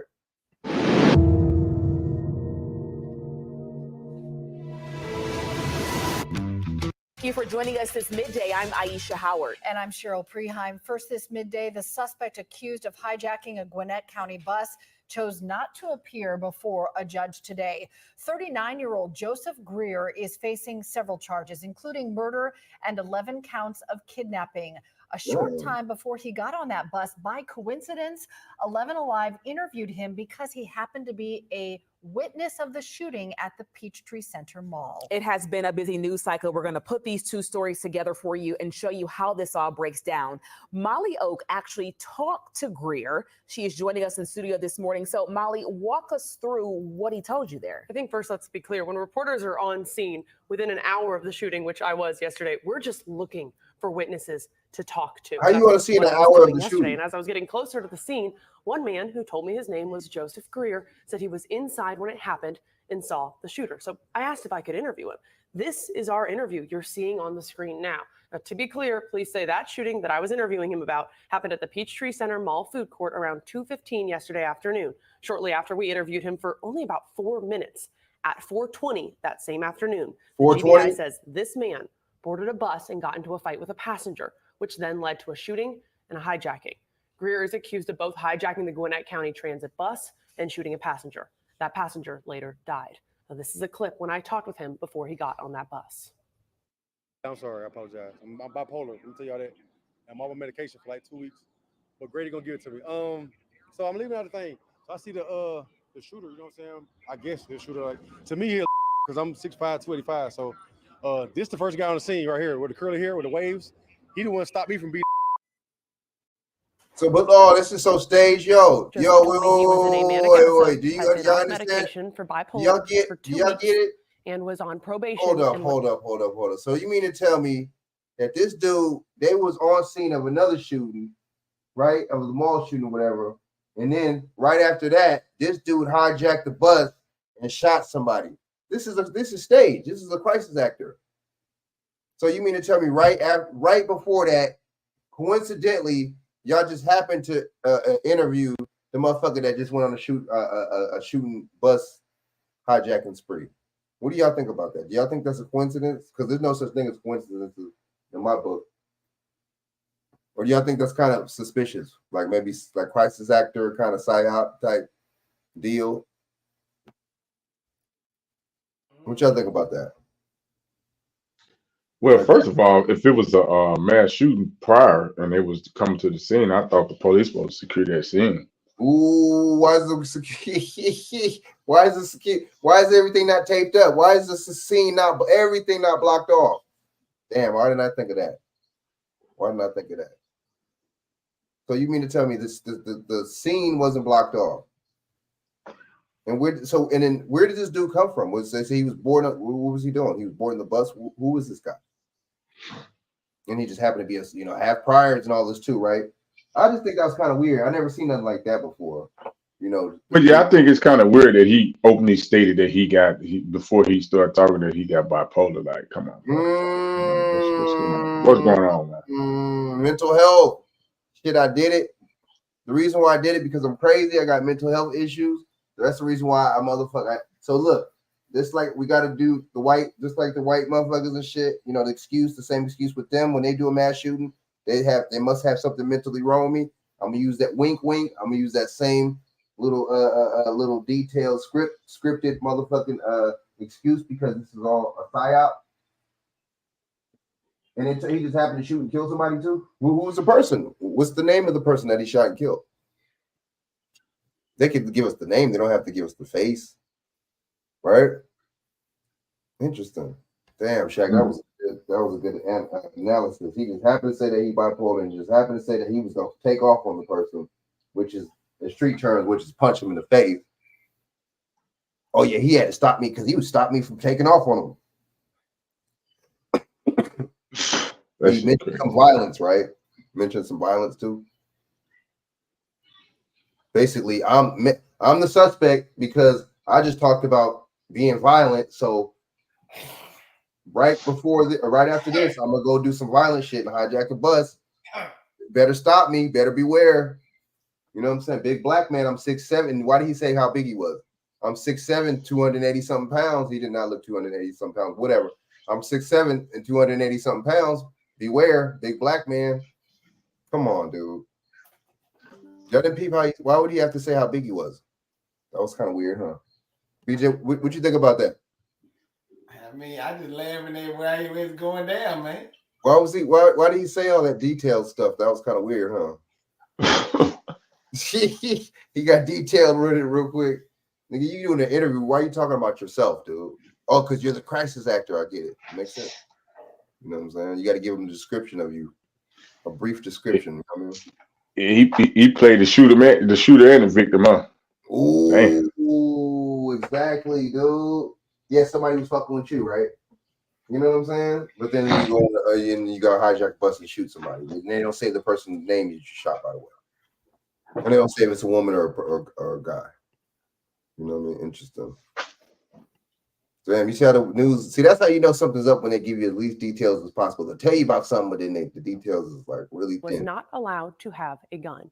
Who's not allowed? Okay, wait, so gun control, felon. Wait, hold up. Coming up in about Let's go. Wait, 30 hold up, minutes, hold guys. up, All right, Molly, great hold perspective. up. Gun. Election year. We're gonna have more about this interview. Hold up. Probation and was not allowed. Manic episode, had been off medication for bipolar for 2 weeks, and was on probation and was not allowed to have. She backed up what he. Oh, that's how you know he's a crisis actor. She backed up the fact that he had bipolar. Shaq, what do you think? That was kind of weird how she did that, huh? You don't think that was kind of strange? She backed up that. Hey, BJ, what you think? That was weird, huh? She had to confirm. She had to co-sign that shit. She co-signed the fact that he's bipolar. Oh yeah, you know what? He is bipolar, by the way, and he was not allowed to have a gun because he was on probation. But see, probation means you've been incarcerated in jail, and parole means you were in prison. So, so let's just be clear about that. All right, so I think this might be, I don't know, it's kind of weird. BJ, what you think? It's not funny, you know what I mean? But it's just like, why did she say that, right? You're right. Episode had been off medication for bipolar for 2 weeks and was on probation and was not allowed to have a gun. How did you know the specific? Did he told you that he was off medication for 2? How did you? Was he? More about this interview coming up in about 30 minutes, guys. All right, Molly, great perspective. 30 Thank you minutes. for All right, just so walking look, our hold on. audience through what happens as a I want reporter to see the and mass how shooting. that though. whole Okay. thing just all came together that way. Absolutely. Thank you. We'll see you next half hour. All right, this is not the same one. This is it, right? Recordings just got Keep better. talking about the bus hijacking. I thought there was a mass shooting. I want to see that. I want them. You know what I mean? They keep talking about this guy. Damn, that was kind of crazy how she interviewed him and shit. That was weird and shit. Right before it happened and shit. Very interesting. You don't think that's kind of strange? I don't know about that one. I don't know. Okay, the food court. There we go. Here it is, right here. Welcome, everyone. Back to Live Now from Fox. I'm your host, Mike Page, as we continue to track some breaking news that we are learning out of Atlanta of multiple people being shot right now. Let's go out to why these he fumbled like aerials that? we are getting for you Kind of from fumbled, Skyfax like, out. maybe he had to read something off the teleprompter. Maybe he didn't. Yo, he misread something. Look. Off the look, we all know it's a teleprompter that they read off. Yeah, what y'all think? Yeah, man, crazy. That's a hell of a teleprompter, man. All right, this is the one you talking about, BJ Helm, with the food court. Hold up. In Atlanta, and you can see the scene as it is right now. Hard to see with some of the buildings there in the way, but Skyfax doing its best to get in the shot there for us. But we did see multiple first responders there at the scene, as well as paramedics right now. Ooh, we are getting some new information right now that we want to pass along to you. 4 people have been shot at Peachtree Center Food Court. Building is now on lockdown, and we are awaiting more information right now. So 4 people have been shot. We do not know if anybody has been taken into custody or what the situation is.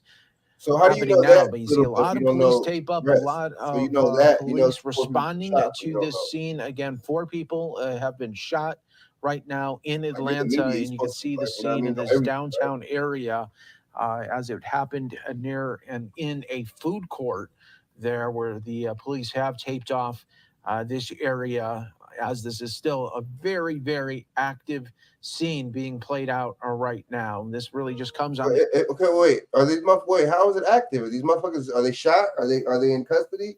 What? I don't get it. And why? Why are these fucking police standing around if it's such an active scene? You notice I did not tell y'all in these scenes, but I'll tell you in these shootings, they always just show the police fucking walking in the car, fucking holding the trunk above the car, the trunk of the car up, fucking holding the gun, standing there and shit, fucking running and shit. Like it's always the same. Like I don't know, man. It's just really interesting. You know what I'm saying? But like BJ said, when it's somebody white, you never see the shooting of somebody white getting shot. But when it's when it's a, you know what I'm saying, white police killing somebody black, then they always show it all across the 4 o'clock news. I noticed that. I noticed that makes sense. The heels of President Biden talking about gun violence in America. BJ, what you think about that? There was the motive to that. I don't even got to play the rest of this shit. Gun violence. Joe Biden was talking about it.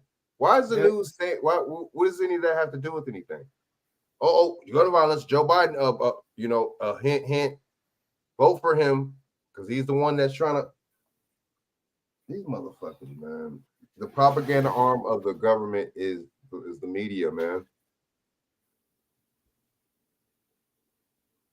And they tell you to say the most ridiculous things too. But it's on the people for falling for it though. Why he say something about gun control, BJ? You notice that gun control and trying to have his administration combat these types of things. But how could you combat it though, man? Can't you make a gun out of a fucking printer? You could buy a printer and make a fucking gun out of a fucking 3D printer. So what are you talking about? Are you serious? And then none of those laws are not going to go to that motherfucker making a gun from that 3D fucking printer in his house, by the way. You know what I'm saying? So guess what? If he can make one motherfucker, he can make more, right? You know what I'm saying? Come on. Like, I don't understand this gun control shit. That's just to affect motherfuckers that have a fucking gun license, regular motherfuckers that go to work. That's what they go to the fucking shooting range. To fuck with them. That's what all it is for. It ain't for the motherfuckers in the streets with the fucking drums and shit with the fucking sticks. They got, you know what I mean? They got the unlimited, you know what I mean?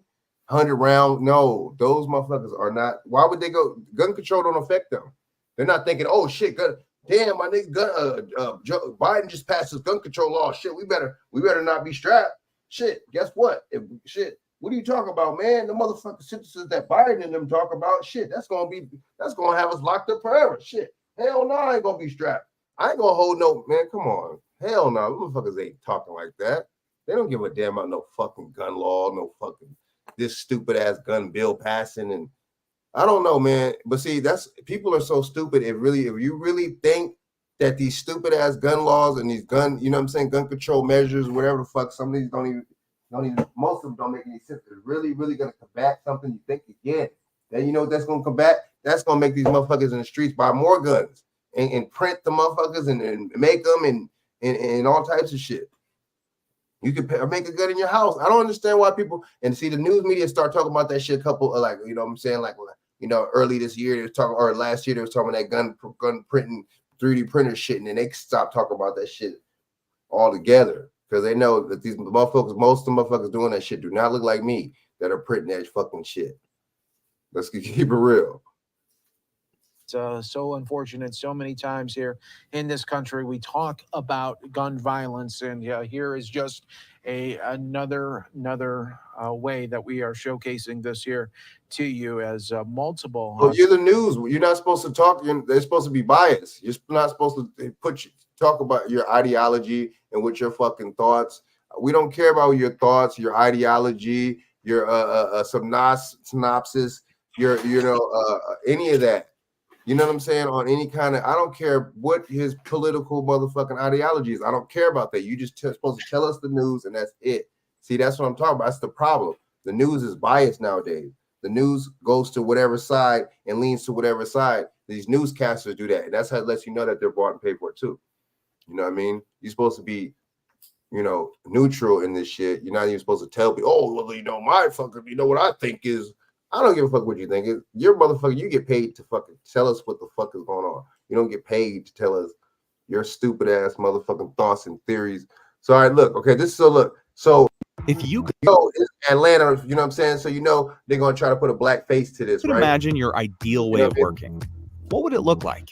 Monday.com. All right, so look. Opened fire in a downtown Atlanta food court has a history of violence. This Oh, no, 34-year-old what a even spent coincidence, time in right? prison. That's- Now he's facing there goes that jacket again. Shaq, didn't they just say this? I just showed you the last shooting, right?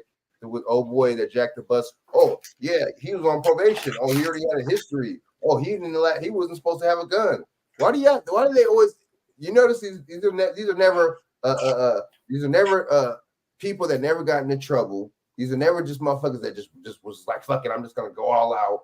That never had a police record. They're always talking about these people having criminal records. I think that's kind of suspicious too. A lot of times, it's like, oh yeah, we got to do a law about a reoccurring you know what I'm saying, felons with guns.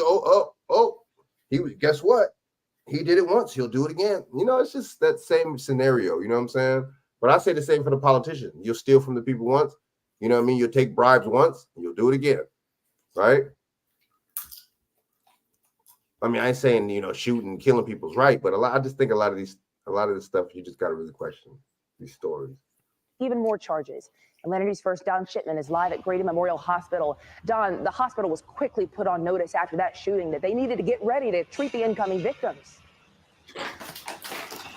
That is exactly the case. That's what happens when something this big happens in our city or any city. Those victims being rushed here to Grady Memorial, listed in stable condition. Meantime, the accused shooter was supposed to be in court today, but that did not happen because he waived his appearance. Atlanta's busy downtown seemingly back to normal 24 hours after a gunman opened fire on 3 people inside the popular Peachtree Center Mall. While business is as usual, workers and tourists noticing stepped up security. We need more police just being out and around and helping make sure everything's safe. I mean, that's like it is in Manhattan. There's officers everywhere, so you feel a little safer.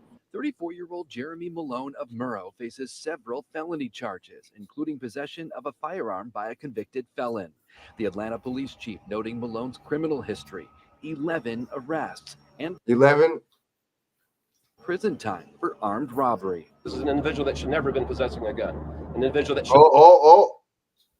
There you go, BJ. He shouldn't have never even had a gun. Oh. But see, motherfuckers gonna do what I was just saying. These kind of laws do not affect people like this. They don't affect them. You know what I'm saying? These people, you can make a gun in your damn house. Should never have placed this community in harm. Harmed in the shooting, a 47-year-old man from Great. 47? Did he say 47, BJ? 47, right? Or did he say 27? Yeah. Hold up. Hold up. A 69-year-old from East Point, from Grayson, and 2 women.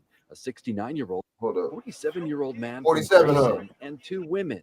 A 69-year-old from East Point, and a 70-year-old from Atlanta. Police say Malone shot the man following a brief fight, then turned his gun. Why would you shoot a 69-year-old and 2 70-year-olds, dude? So you mean to tell me he's gonna shoot some old senior citizens? I don't know about BJ. I don't know. The 2 women.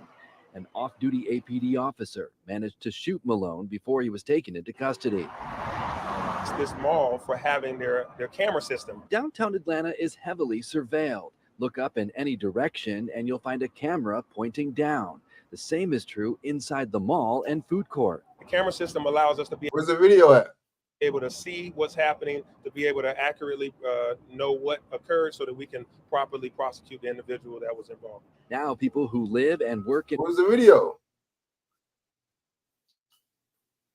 Atlanta left hoping that the city's most recent gun violence doesn't tarnish its reputation and turn tourists away. I feel safe here. I really do.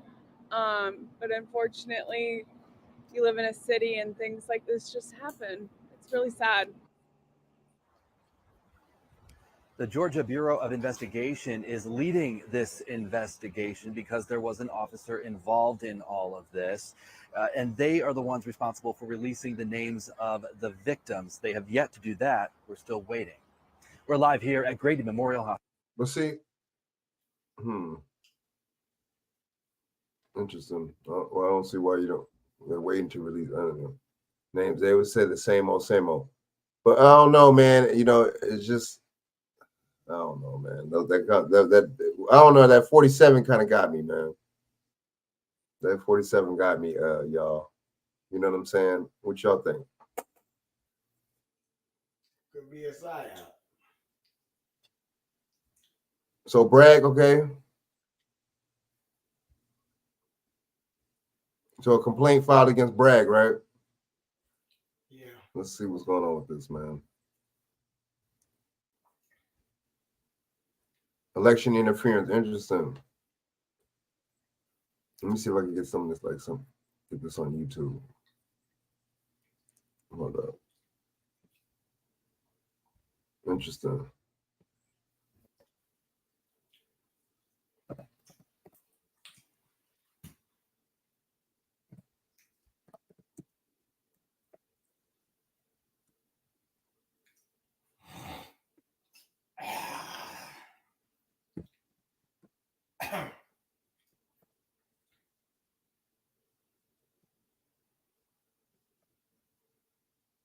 Remember when they try to say that about I just think it's interesting. Okay, hold on. So, hold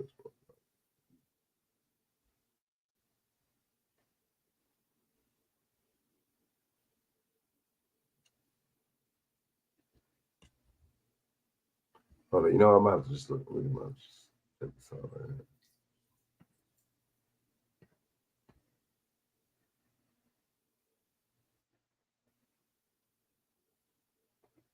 Okay, so a federal election commission accusing a Manhattan District Attorney Alvin Bragg and Biden campaign of illegal election interference, according to the complaint.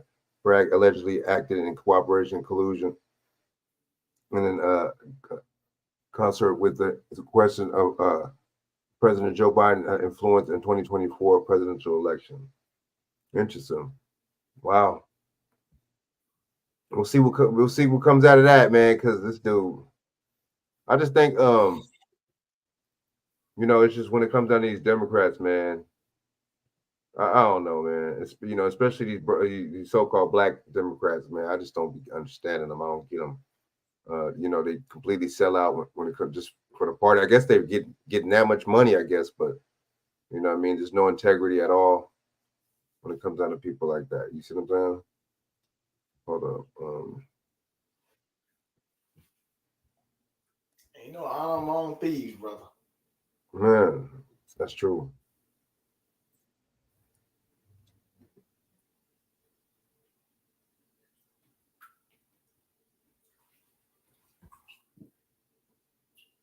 Damn. So the COVID relief fraud scheme, Tennessee women heads to what? Prison, man. Interesting.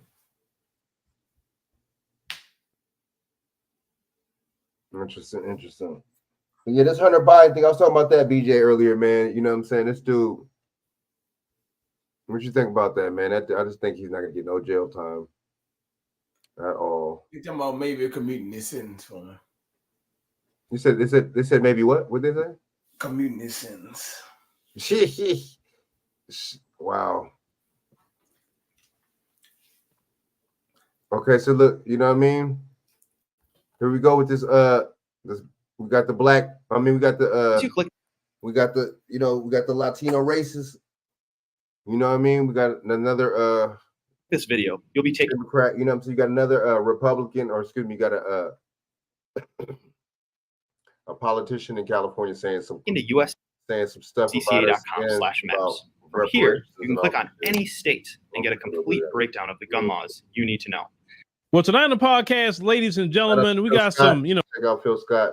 You know what I'm saying? Experience or whatever it's called. You know what I mean? I'll be checking in with him every now and then.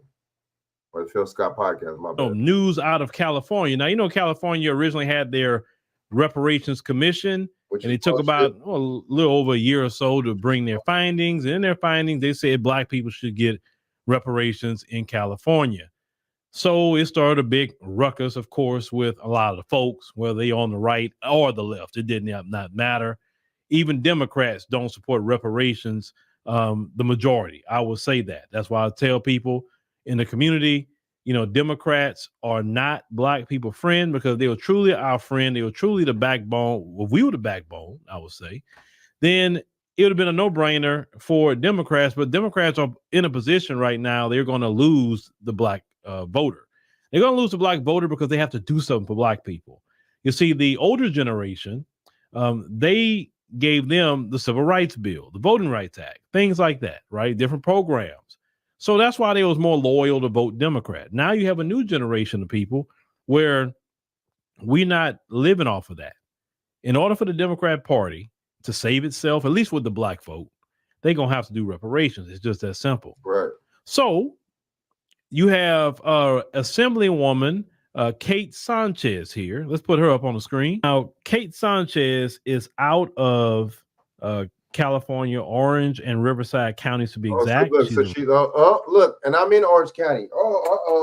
That's what county I'm in. I'm in trouble. See, that's why I don't be. That's why.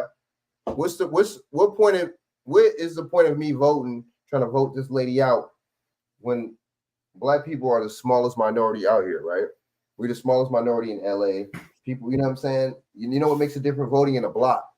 Or you know what makes a difference? The majority of people that actually vote, that makes a difference, right? If they really actually counting the fucking vote, like supposedly. See, I'm a small minority out here. You feel me? But listen to how racist, you know what I'm saying, this lady type of shit she's on. Small. Man, we becoming even smaller. Look kind of shit she's on, talking about they're not gonna pay. We're not going to pay for something that happened years ago. Really, is a white person, white conservative talking point. But so you're going to pay. But what about the people that are coming over here illegally, which is your people? So you're going to. I mean, our taxes is paying for that, right? Your taxpayer. So your taxpayer money is constantly keeping people like you rich. But then you complain about where it's going supposedly when it comes down to us. But then at the same time, I see why you would complain about it going to a politician, because you're the politician. And you're the type of people that are getting rich off the shit. So, Republican out there. And as you can see here, what she says on a tweet, a key committee just approved a California legislation bill to help distribute reparations that could total $800 billion. I was the only member to raise concerns. Why should California taxpayers foot the bill when none of us had anything to do with this? Ridiculous. This is what Miss Kate Sanchez has to say. So let's go ahead on and play that video real quick, and then we'll talk about it. Economist consultants from the task force reported the total amount could be as much as $800 billion. $800 billion. That's 2.5 times the size of our entire state budget. To pay for that, you'd need a major tax hike, unlike anything this state has ever seen before. I recognize and acknowledge the painful part of our history. The pains of our past should not be paid by the people of today. The majority of our state is Latino and Asian, making up 55% of our population. Most of them, like me, are first, second, or third. Damn, so she telling us that they outnumber us. They're like, why would we go for any of this shit for these black people when they ain't even the population? But we're not the population anymore, right? Because y'all motherfuckers like you help gentrify us out that motherfucker. That's how. And look, she got the plastic surgery going on. She got the, you know what I'm saying? She got the duck nose. I mean, the duck lips, like, the fake collagen lips and looking crazy, and little tan and shit, Generation immigrants who had nothing to do with slavery, discrimination, Jim Crow laws, nothing. It is fundamentally unfair to force these people to pay for this, and because of that, I will be opposing today. Well, first and foremost, Miss Sanchez, let's just have a conversation here, because you're saying that you're the only person that did not go with this. Well, I guess that's our minority coalition at work, right? You would think that all the people that we have allied with over the years, they'll be very quick to say, hey, you know what? The Black community had our back. Now, since we're in a position of power, now let me go ahead on and have their back. You understand what I'm saying? And you wonder why Black Americans not only delineate, but now they're saying, I'm not caping for nobody. I'm not coming to rescue for nobody. If it's not Black Americans, it's no, you're on your own. Now you see, I want you to see why Black Americans have the attitude they have right now. Thank Ms. Sanchez for that, right? Now, what Ms. Sanchez don't realize is that if it wasn't been for the fight of Black Americans, she wouldn't have had the opportunity for her parents to come here by choice. Her parents weren't brought here in the bottom of a boat. Her parents wasn't enslaved in this land. Her parents didn't have to toil and didn't get paid a dime. Her parents came here and they worked and they provided a life for her, even to the point that she now is a assemblywoman in California, right? So if it wasn't meant for Black Americans, that wouldn't have happened. But none of these people think about that. She mentioned Asians, how Latinos and Asians are the majority of that state, which that happened by design, and a lot of that happened by illegal means, because that is not natural how that happened. If you look at the population of California with white and Black people, look at the population from back then and look at it now. That was done completely by design. Now, when you immigrate to a country, Ms. Sanchez, or you first generation, second generation, you are an American now. So since you're an American, you are part of anything that happens with our history. And our history has a dark past. You say you shouldn't have to pay for it. Well, you're an American. It's just bottom line. And it's not you, Ms. Sanchez. It's not you, folks. It's not you, individual Democrats. It's not you, individual Republicans. It is the United States government, or in this case, the California state government, that will be paying for that. I promise you, California will not have a deduction on your paycheck that's going to say reparations. I promise you, because California has a state tax, you wouldn't see part of the state tax when you have to pay it, a reparations tax on your state tax. And for surely you're not going to see it on the federal level. California is not going to deduct a reparations payment out of your bank account once a month. It's already going to be in the budget through a bill. And this $800 billion they're talking about, let's just keep it real. They're not going to pay it all at one time. They may spread it out 10 years or something like that. So if you mention more than the budget, yeah, maybe in 1 year, sure. But don't let them tell you that, oh, we don't have the money. Y'all got money for everything else. You mentioning tax hikes. California got some of the highest taxes in the union. That's true. The highest. So what's the difference? You pay them reparations over at least a 10-year span and you good. That's a small portion of the budget to pay for reparations. It's just that simple. But when you immigrate to a country, you immigrate to that country and you take on their history, you take on their problems, whatever it may be. You can't just take the good of America and benefit from America and not have to take on the history of America or even the bad of America. And this is why a lot of Black Americans have said there's no such thing as a minority coalition, an Asian Black coalition, Black Latino, Black and Arab. Black. That's why Black people have backed completely off. Because when y'all had y'all time to shine, when you had your time to show what was right and do what was right for Black people, you didn't do it. See, if she thought about a coalition, all she had to say was, yeah, I approve that. And she said, yeah, I definitely approve that. Black Americans need their reparations. And then you would have more of a Black and Latino coalition in California. Sheriff Villanueva, when he was a sheriff in LA County, he had whole white supremacist gangs running around. He didn't do anything about it. It took investigations from all over the place to break some of that stuff up, and he had to get voted out because he got exposed as being complicit with all of that. But that's supposed to be our coalition right there.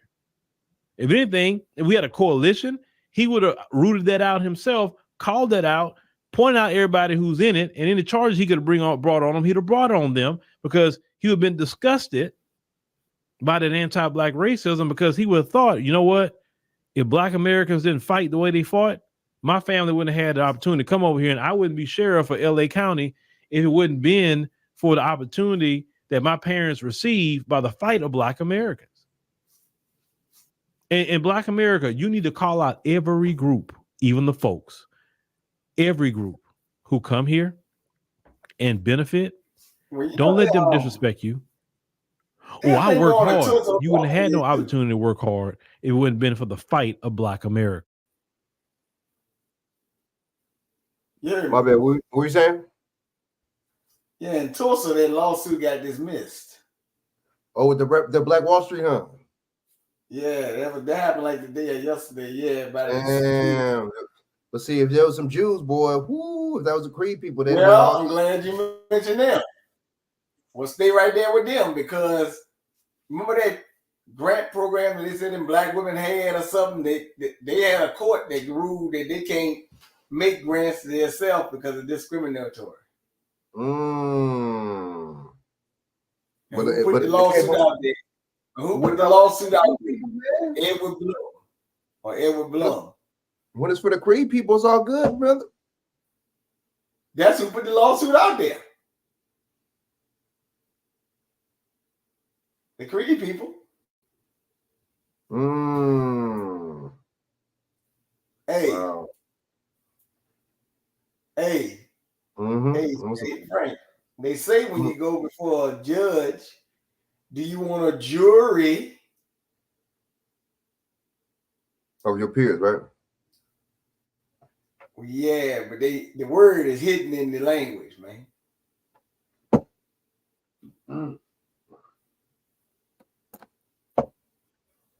Yeah, and jury's not always right neither. Interesting. Damn. That man, but yeah, you know, this lady was saying some crazy stuff, man. I'm not surprised. You know, people don't want us to have nothing. You know, they want us to stay on the bottom, obviously. But you know what I'm saying, the establishment is helping them by doing that. The regular commonary, everyday motherfuckers is trying to do that too. They don't want us to have nothing. You see what I'm saying? You know, what you saying? She's making her money, man. Then they have a flooding in Miami? Damn. The Mr. Cool DIY is the only topless mini split heat pump you can install yourself without going expensive HVAC tools. A wet mess across Aventura. Look at all of those cars stranded at Aventura Mall. A driver stalled out in her brand new car. And Local 10's Samir Nefsi live now with the water woes out there. Samir. Yeah, Calvin. So we are at Aventura Town Center right now. Same story over here. This is the Publix parking lot. You can see it's pretty flooded out there. Good news. It does appear to be receding, but quite an aftermath over here. You can just see some of the debris brought onto the concrete nearly up to the business front doors. And of course, quite a mess over at the mall. This is craziness. We can't even make it through here. It's a risk. Roadways and parking lots throughout Aventura turned into ponds. It's completely flooded. Cars trying to get by. Some people try to turn. You know, it's a whole mess out there. We're at Aventura Mall. Our cameras there capturing upwards of 10 vehicles stalled out in waters near Abigail Road. I tried to back up and then I tried to make a U-turn, but then it was stuck. Everything started going up and up and up, and I was like, okay, I have to get out of the car. Gracia Faye says she just got that car. Anxious, stress. It's a new car, so it's you know. Meanwhile, over in this mall parking garage, it is crazy. Everyone's trying to get out at the same time. It's flooded through both exits, so hopefully we can get home safe. As we're entering Aventura, there's 2.5 feet of water. Ramon Castro snapping this picture after he says water started to fill the bus. Bus driver says, I can't go any further. I've never seen anything like that where the water's coming into the bus. And to this heartwarming scene, Aventura PD delivering 45 pizzas to nearly 150 summer camp kids stuck at the community center due to flooded roads. Wow. All right, and a note in regards to traffic. We know Biscayne Boulevard, quite a mess, flooding throughout the entire area. Aventura Police putting out a notice earlier, just reminding people of those delays and, of course, closures and to avoid the area. We're live in Aventura. I'm Samir Nafsi, Local 10 News. It is as bad as advertised. Thanks a lot there, Samir. Across Miami-Dade, waters quickly rose in flood-prone areas, leaving many drivers waiting for hours to get home. Local 10's Bridget Matter is live in Miami with this part of our team coverage. Bridget. So where we are right now is off of Biscayne near Northeast 11th Terrace. This was all really flooded a few hours ago. It's gotten a lot better, but what you'll see if you pan all the way over on this on-ramp onto the MacArthur Causeway, 2 cars stalled out. Heavy rains and floods made for a Miami-Dade County mess Wednesday. From North Miami Beach to Edgewater and downtown, high waters left some drivers stranded. It's just crazy. Flooding affected low-lying areas of Dade like 23rd Street near Biscayne Boulevard and Edgewater. Can say we have 14 permanent pumps. We have 12 temporary pumps in those areas where primarily we see that the heavy rainfall tends to accumulate a little more. The city of Miami doing their best to pump the water out.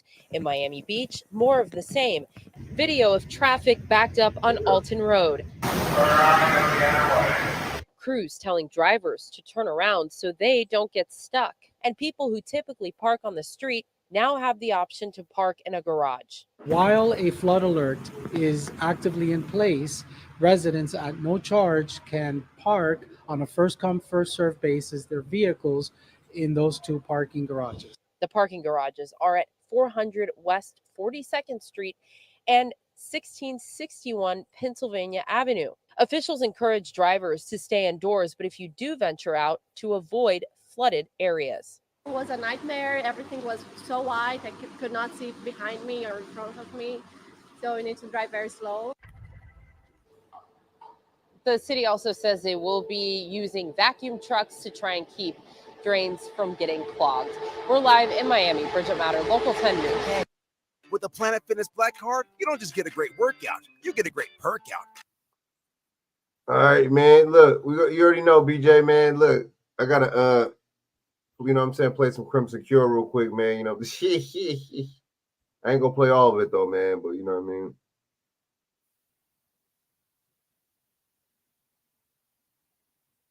All right.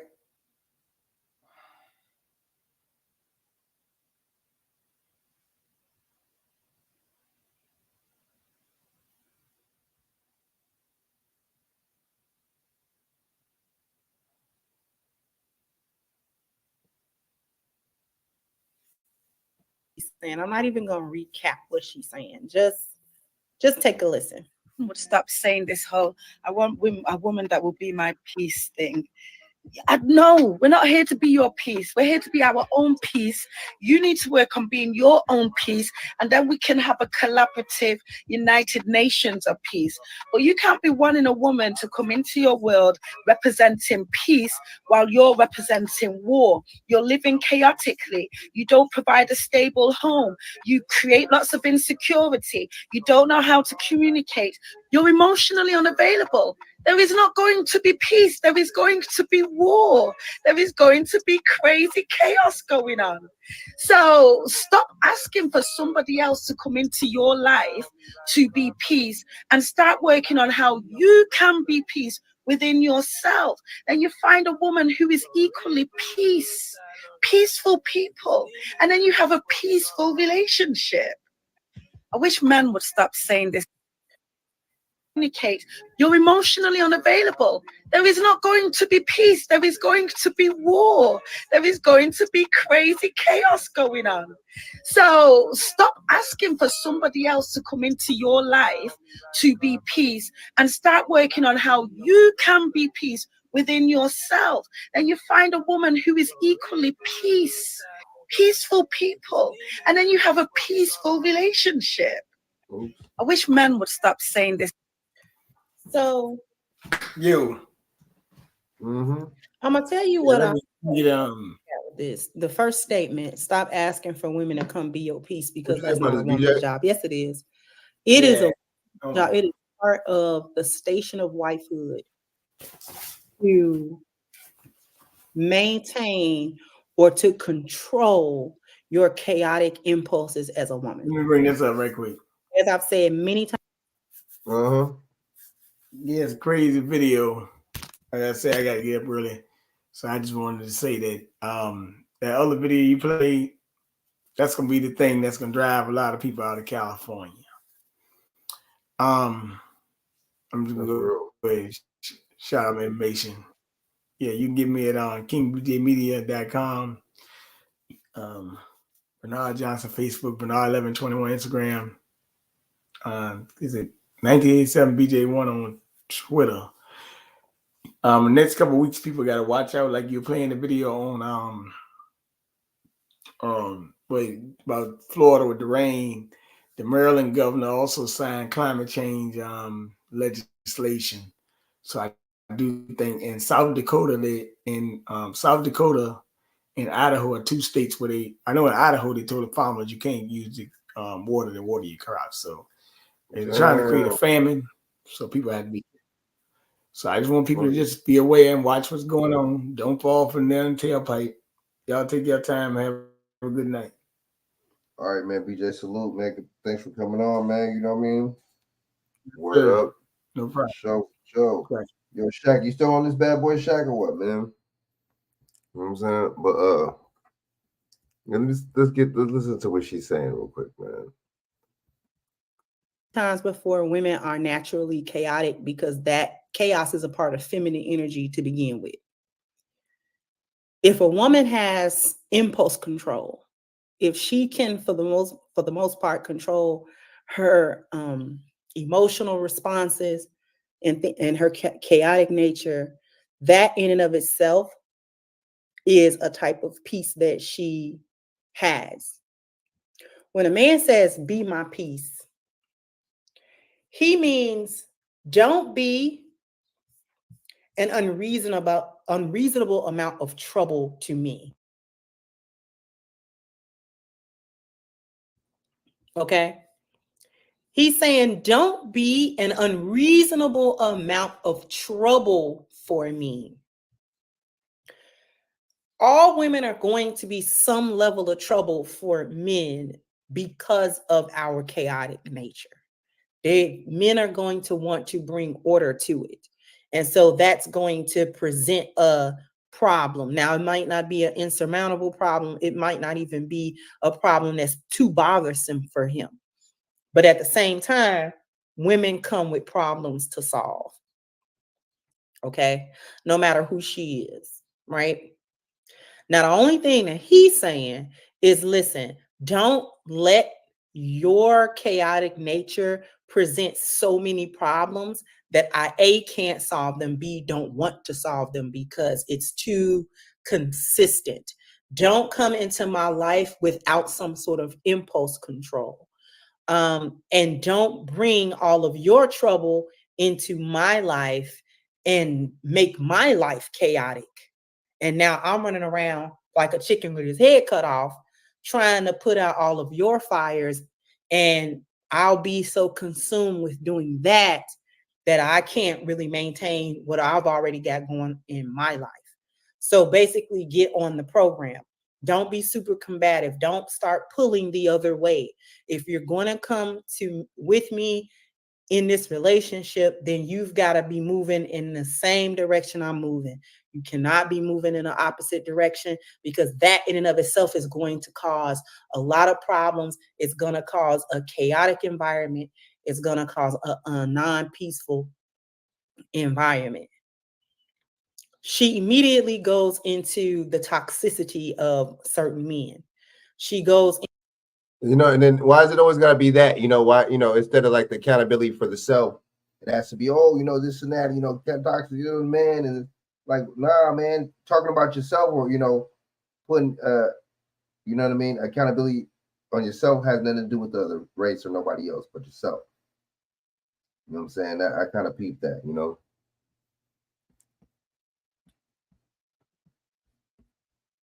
Into describing a toxic male. She goes into describing men who aren't healed, who don't know how to communicate, who already have a lot of trouble and chaos in their life, and then they want you to come in and I guess bring the order to it and make sure that their life is not chaotic, which is not what women are even capable of doing in the first place. So she's like, she made an argument, then she made a straw man to her own argument, and then like battled that, which makes this entire clip not make a lot of sense from that standpoint. And then the misconception of some of the women in the comments that when a man asks for a woman to be his piece, that they mean don't have an opinion, don't have a voice. That is not what being peaceful in your relationship means. Man, and really, now I'm really, talking to the ladies. It's really not. Being peaceful in your relationship is not synonymous with being a mute in your relationship. Being peaceful in your relationship is not synonymous with not having a voice, not being able to express concern, not being able to express problems, not being able to bring anything to the forefront and have discussions with your husband about what may be going on in a relationship or whatever. Being peaceful doesn't mean hide all of your emotions in the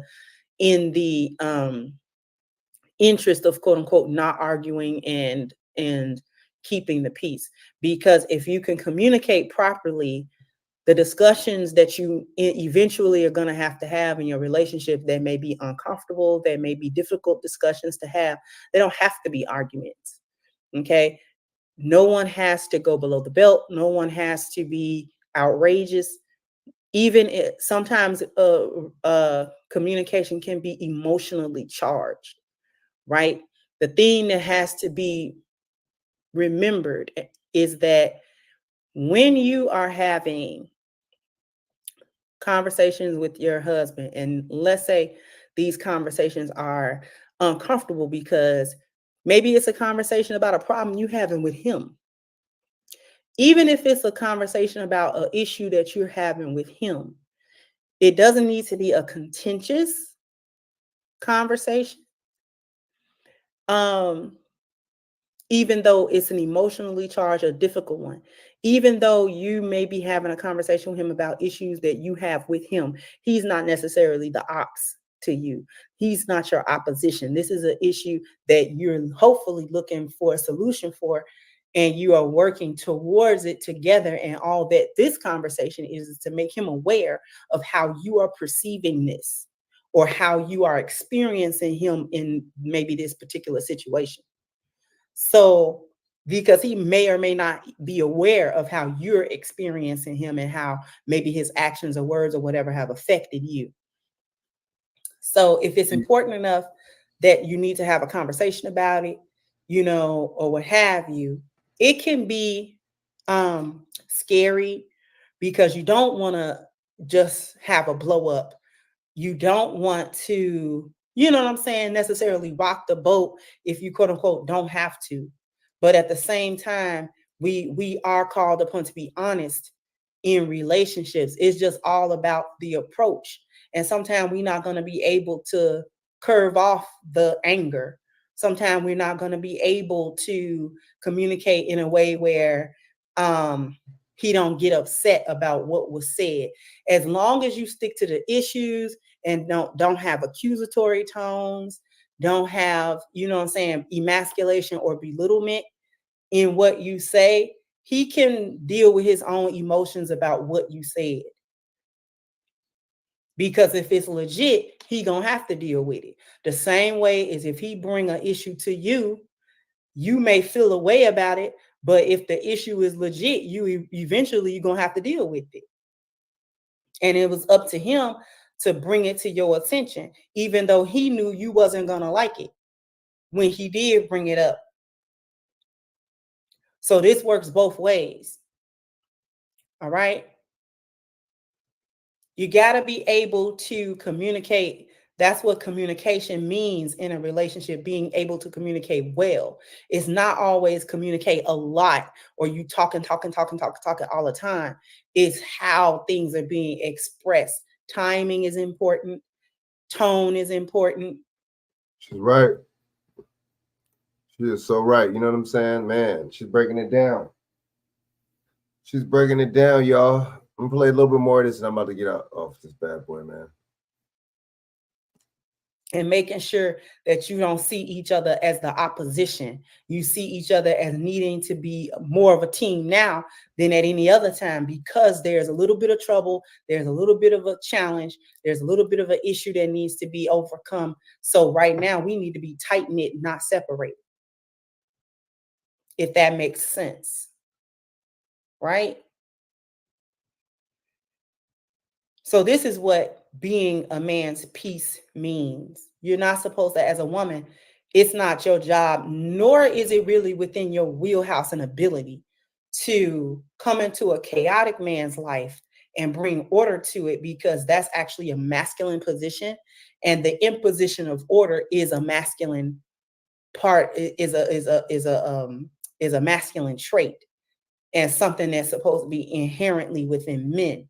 Women have very little ability to do that. We can do it to some degree, but we can't do it to the same degree as maybe a man that's really good at creating system, order, and structure, right? Because if we got to come into a man's life and put order to it, that means that he has to submit under our system, order, and structure in a relationship in order, because we're the ones bringing order to his life.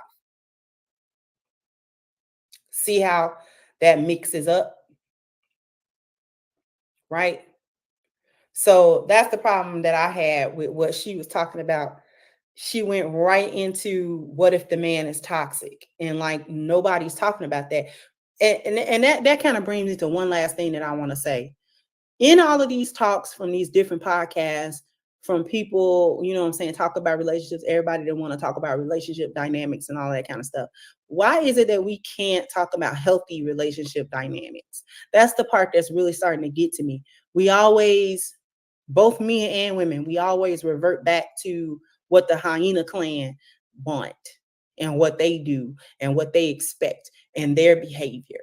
If we're trying to promote healthy relationships, then we have to start shifting the focus on what healthy men and healthy women desire and need and require out of a relationship, instead of falling back onto what if it's a toxic female? What if it's a toxic male? Don't we have enough examples of that? We need more examples of what happens with healthy people. What are the challenges that healthy relationships have?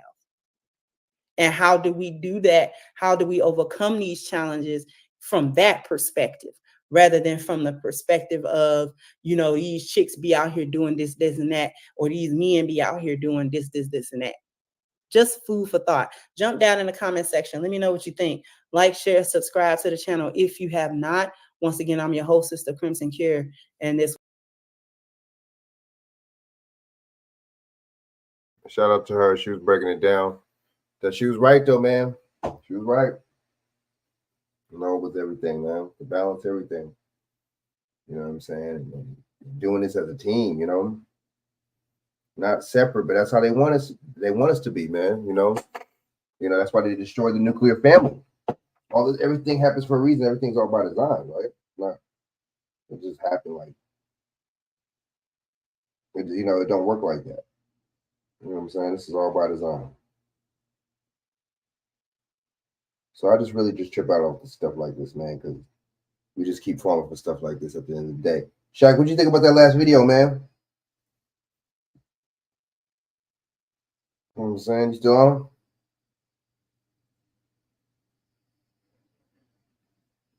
Yo, Shaq. Shaq, yo. You know what I mean?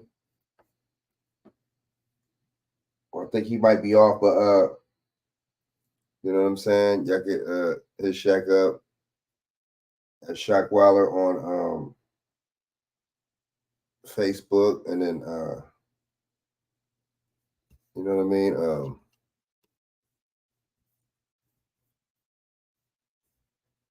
You know what I mean? And then I think it's Shaq Walla on YouTube, you know. But yeah, you know what I'm saying? Word, man. You know what I'm saying? We on here, man. We just, just holding it down, man. I thought I would just come on here to really talk about that Hunter Biden thing, man, and just talk about how, the mainstream media was kind of being kind of lenient on it. It was kind of, not really, kind of downplaying it a little bit to seem like, if you ask me, versus Trump or somebody. You see what I'm saying? So, yeah, I just felt I would get on here and just break it down for a second, man. So yeah, man. So I'm gonna definitely holler at y'all, man. So, yo, Shaq, you still on here or what? You know what I'm saying? Trying to see if Shaq can come on here real quick and shout out his information if you know.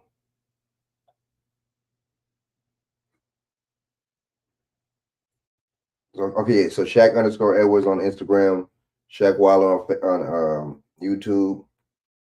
You know what I mean? Yeah, man. You know what I'm saying? So definitely holler at us, man. So I'm gonna, I might come on here tomorrow and do a little something, man, on Thursday. So I'm gonna holler at y'all, man. You know what I'm saying? Thanks for tapping in, man. John Coltrane, you see what I'm saying? Shaq, DJ, man. You know what I mean? Whoever else tapped in, you know what I'm saying? Mason Capone, a couple other cats, you know what I mean? Word, I appreciate that, man. You know what I'm saying? Thanks for tapping in with me, man, and you know what I mean, and spending your time over here, man. I appreciate that, man. Just trying to get this channel up, so I gotta start coming on here a little more often, putting a little bit more work, but it's all good, all right? So I'm gonna definitely holler at y'all, man. You know what I mean? Salute, peace, and till next time, y'all. You know what I mean? We're definitely gonna keep bringing you this, good, actually good information. You know what I'm saying?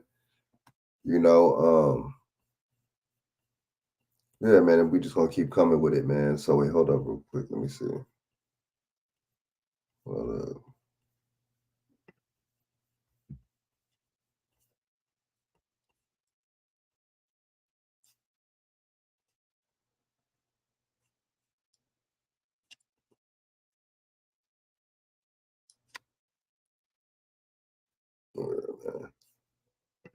Oh yeah, so yeah, I'm out because you know what I'm saying. Until then, y'all, you know what I'm saying. Yeah, just I'll probably tap in tomorrow, something like that. You know what I mean. So holla at me, hit me up. Till then, peace, and salute. Word up.